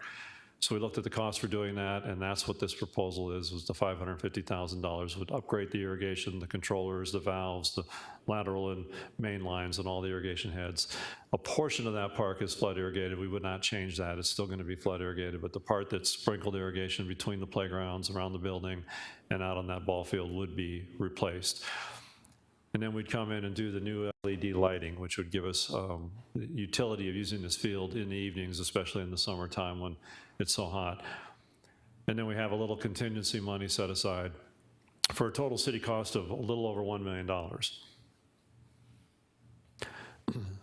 We have funding in the CIP for a little over $1 million for O'Neill Park. It was set up to fund playground apparatus replacement and the irrigation upgrades.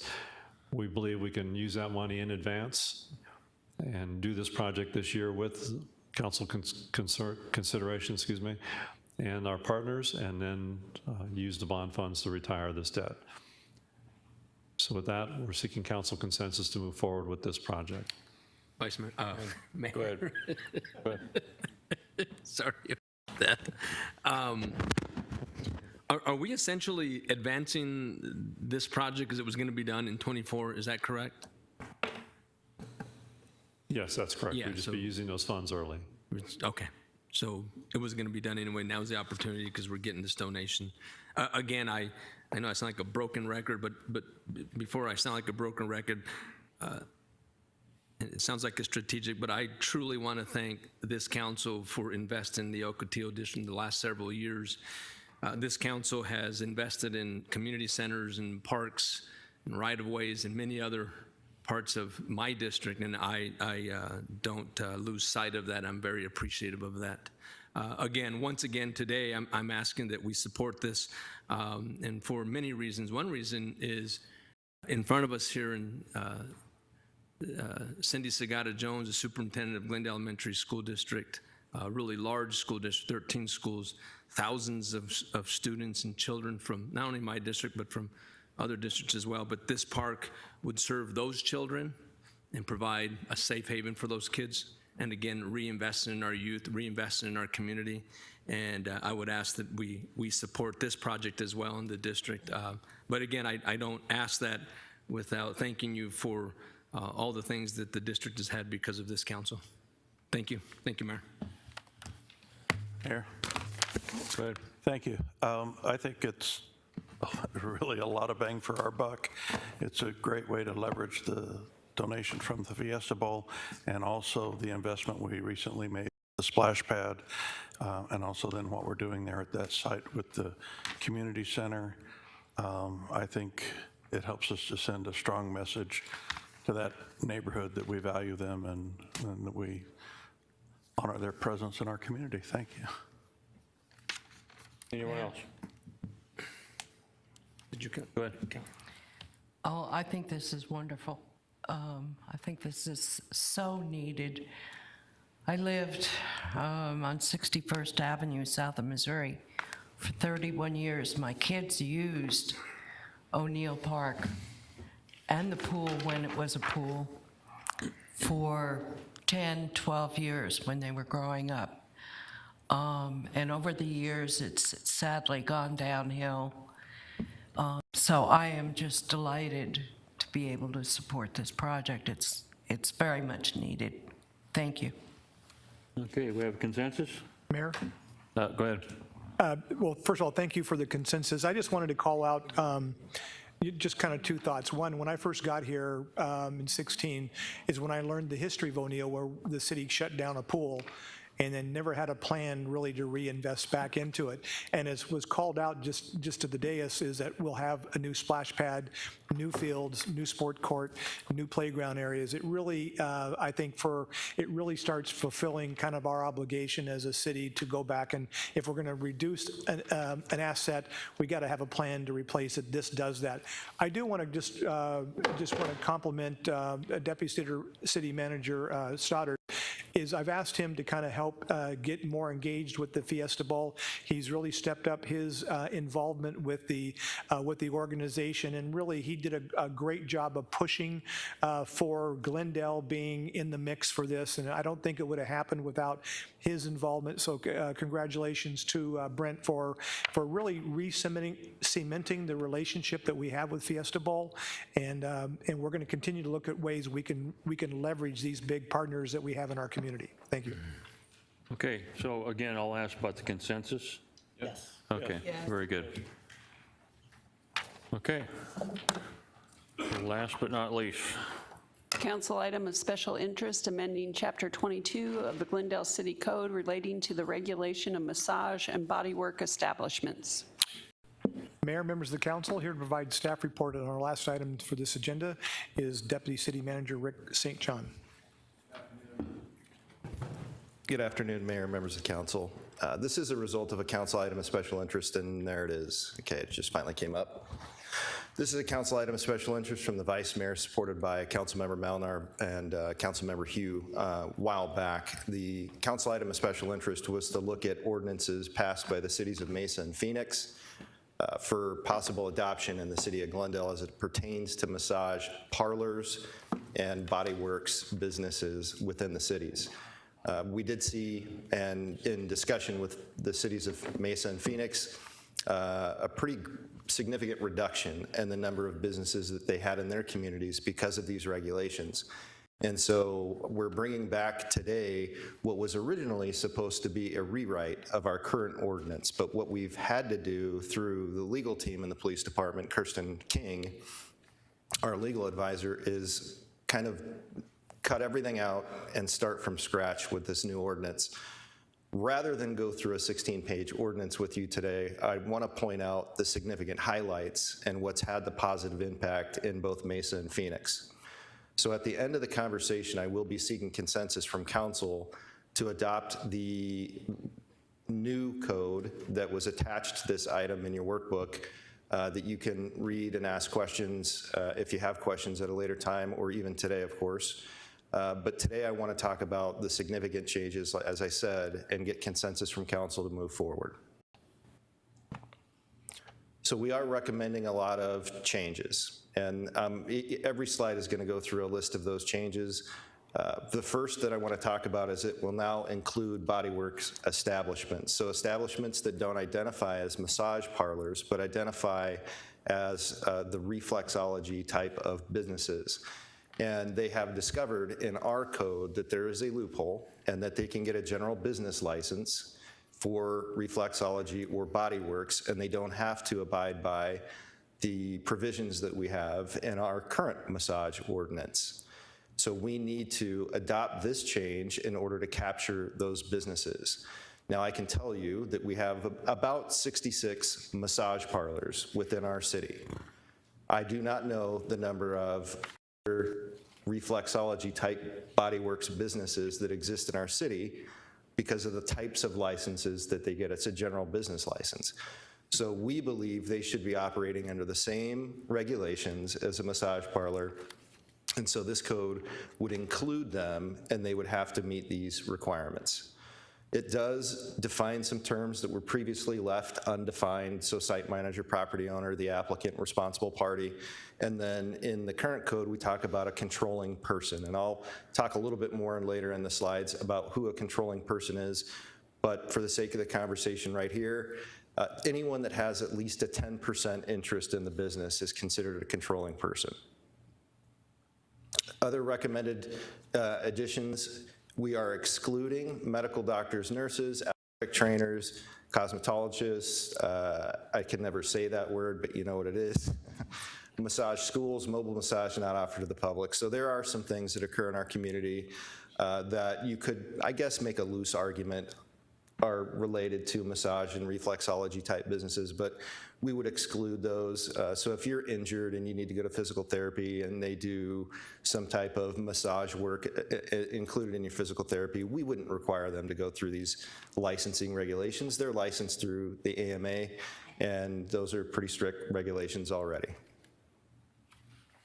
Other recommended changes, for the license, we require legal name, aliases, home address, phone number, any other address that you've lived in the last 10 years, copy of their state-issued massage therapy license. We believe that's important to have on record, address of the establishment, and this bullet point, the address of the establishment, the lease rental agreement, that's not new, that's in our current code, but it needs to stay in the code. List of services provided, and then names and identification for all controlling persons. Now remember, a controlling person is anyone that has at least a 10% interest in the business. Signed statement from all controlling persons acknowledging it's a Class 3 misdemeanor to allow conduct in violation of the Arizona Revised Statute and this ordinance. Specifically states that no controlling person, and then it kind of defines that, should knowingly permit or negligently fail to take reasonable actions to prevent criminal activity, and that is a civil violation. There are several things within this ordinance that are civil violations that have to do with posting of your license, the aesthetics of your facility, line of sight in your facility, keeping logs, things of that nature. Those are civil violations. The other provisions can be criminal if they're violated. Must report within 10 days any arrest of any employee, contractor, or controlling person, and that is noticed to the city within 10 days. You have to provide at least 3 different times that we can come out and do an inspection. So if you're applying for a new business license for a massage parlor or reflexology bodyworks establishment, you have to give us 3 different times during the day over a 7-day period where we can come out and do a complete inspection of the premise and any licensed person working on that premises. And then a quarterly report to the city updating the business information, including all employees, independent contractors, anybody that's working in the facility that's putting their hands on the clients to provide a service. Licenses are valid for 1 year. That is a big change. So every year, people that have massage therapy licenses or work in establishments, reflexology, bodyworks establishments, they've got to come to the city and re-demonstrate that they still qualify for that license. That's a big provision. It sets forth grounds for denial.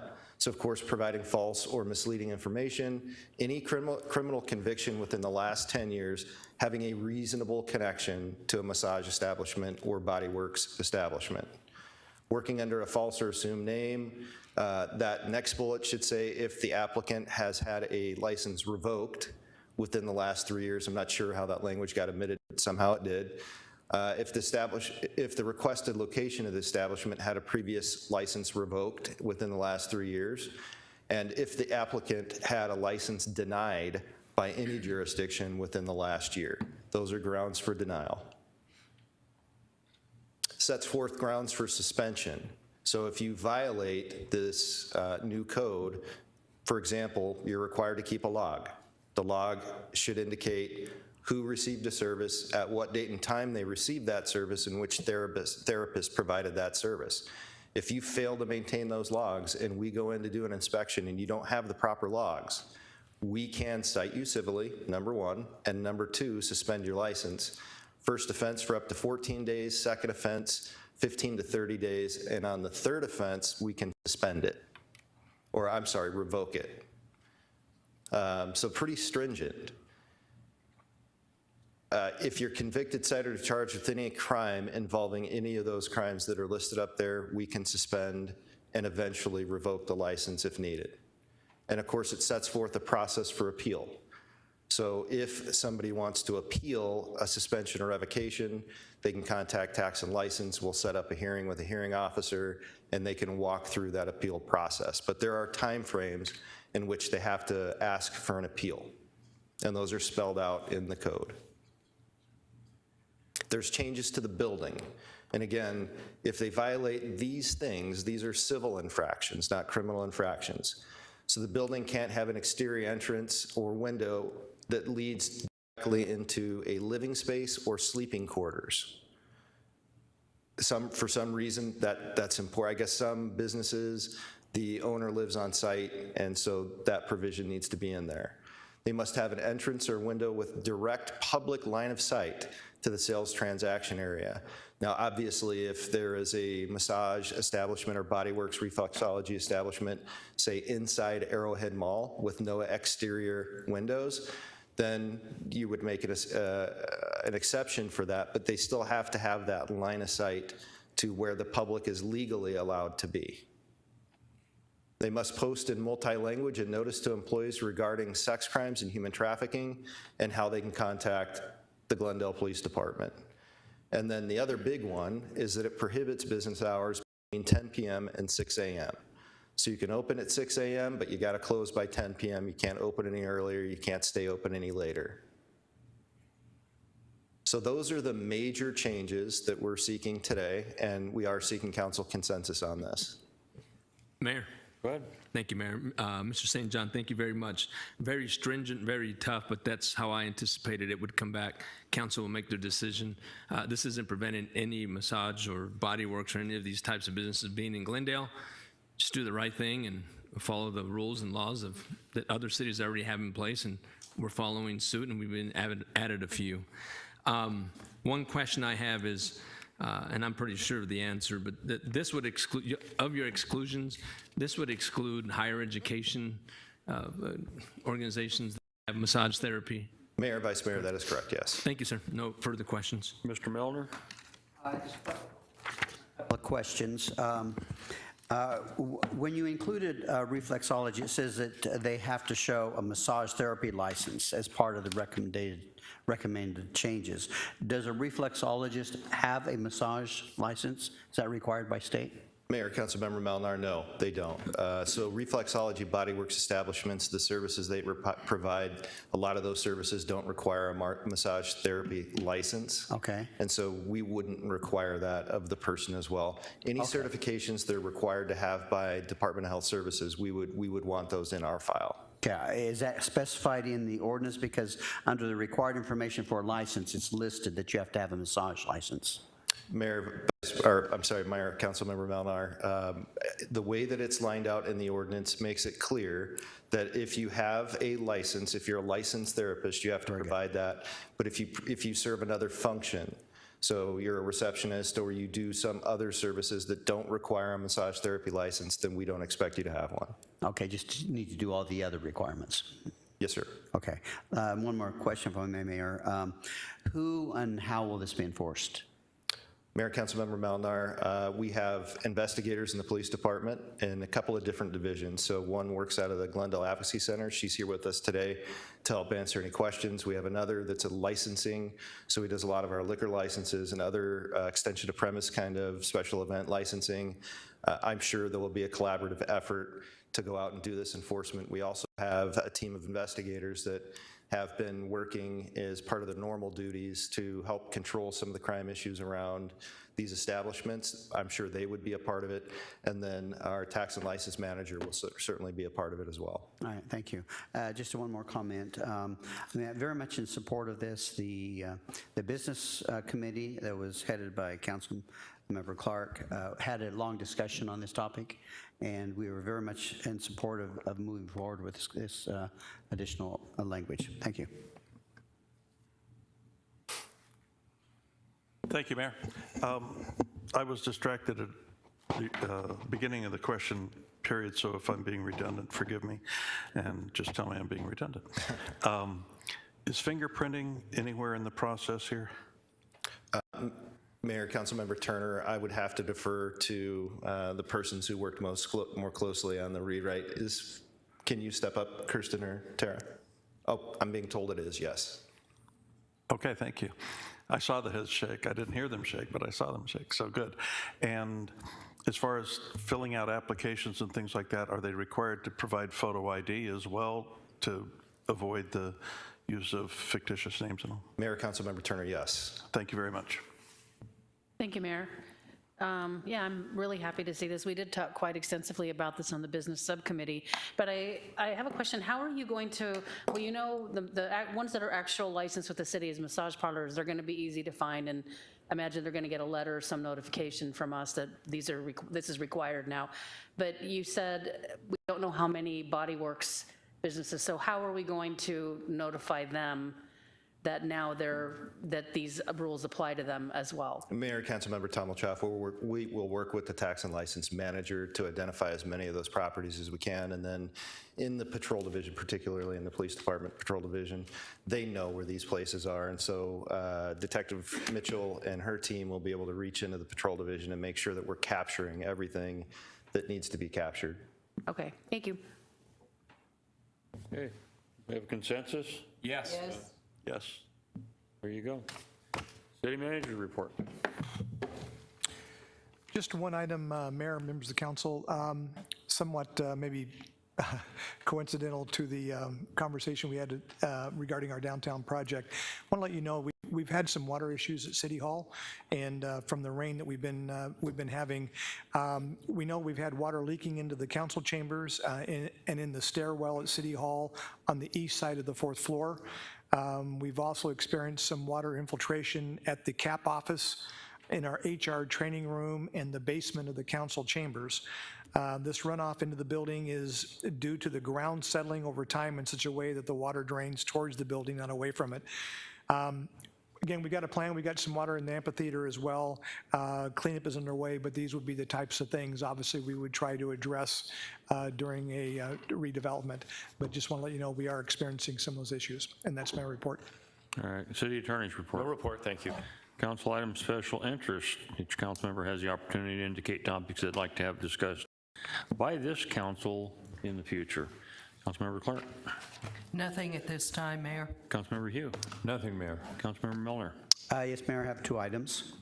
The first item has to do with information that I've received regarding code compliance and specifically regarding parking. We passed some ordinances by this council, and one of the things we said we would do is restudy that and see how it affects the community, and then come back to this council with suggestions for improvements.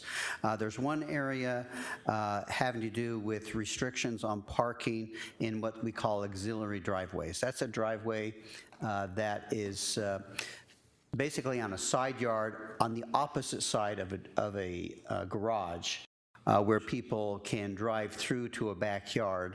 But many times, and in many parts of the city, they've actually paved those in, or they put concrete. And code has now been enforcing that regulation.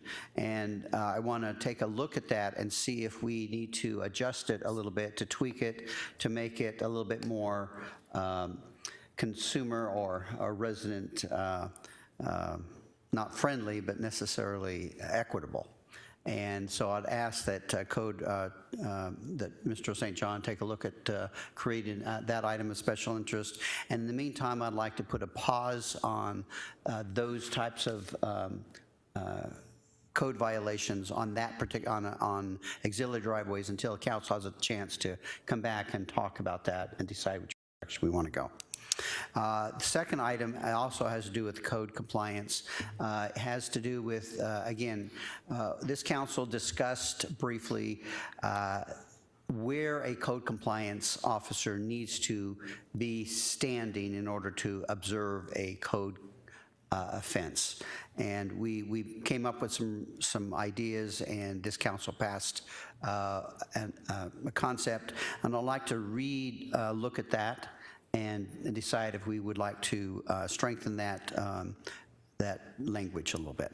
Thank you, Mayor. Councilmember Tomachoff. Thank you, Mayor. I do have one item. There's a list of splash pads that are planned for the city.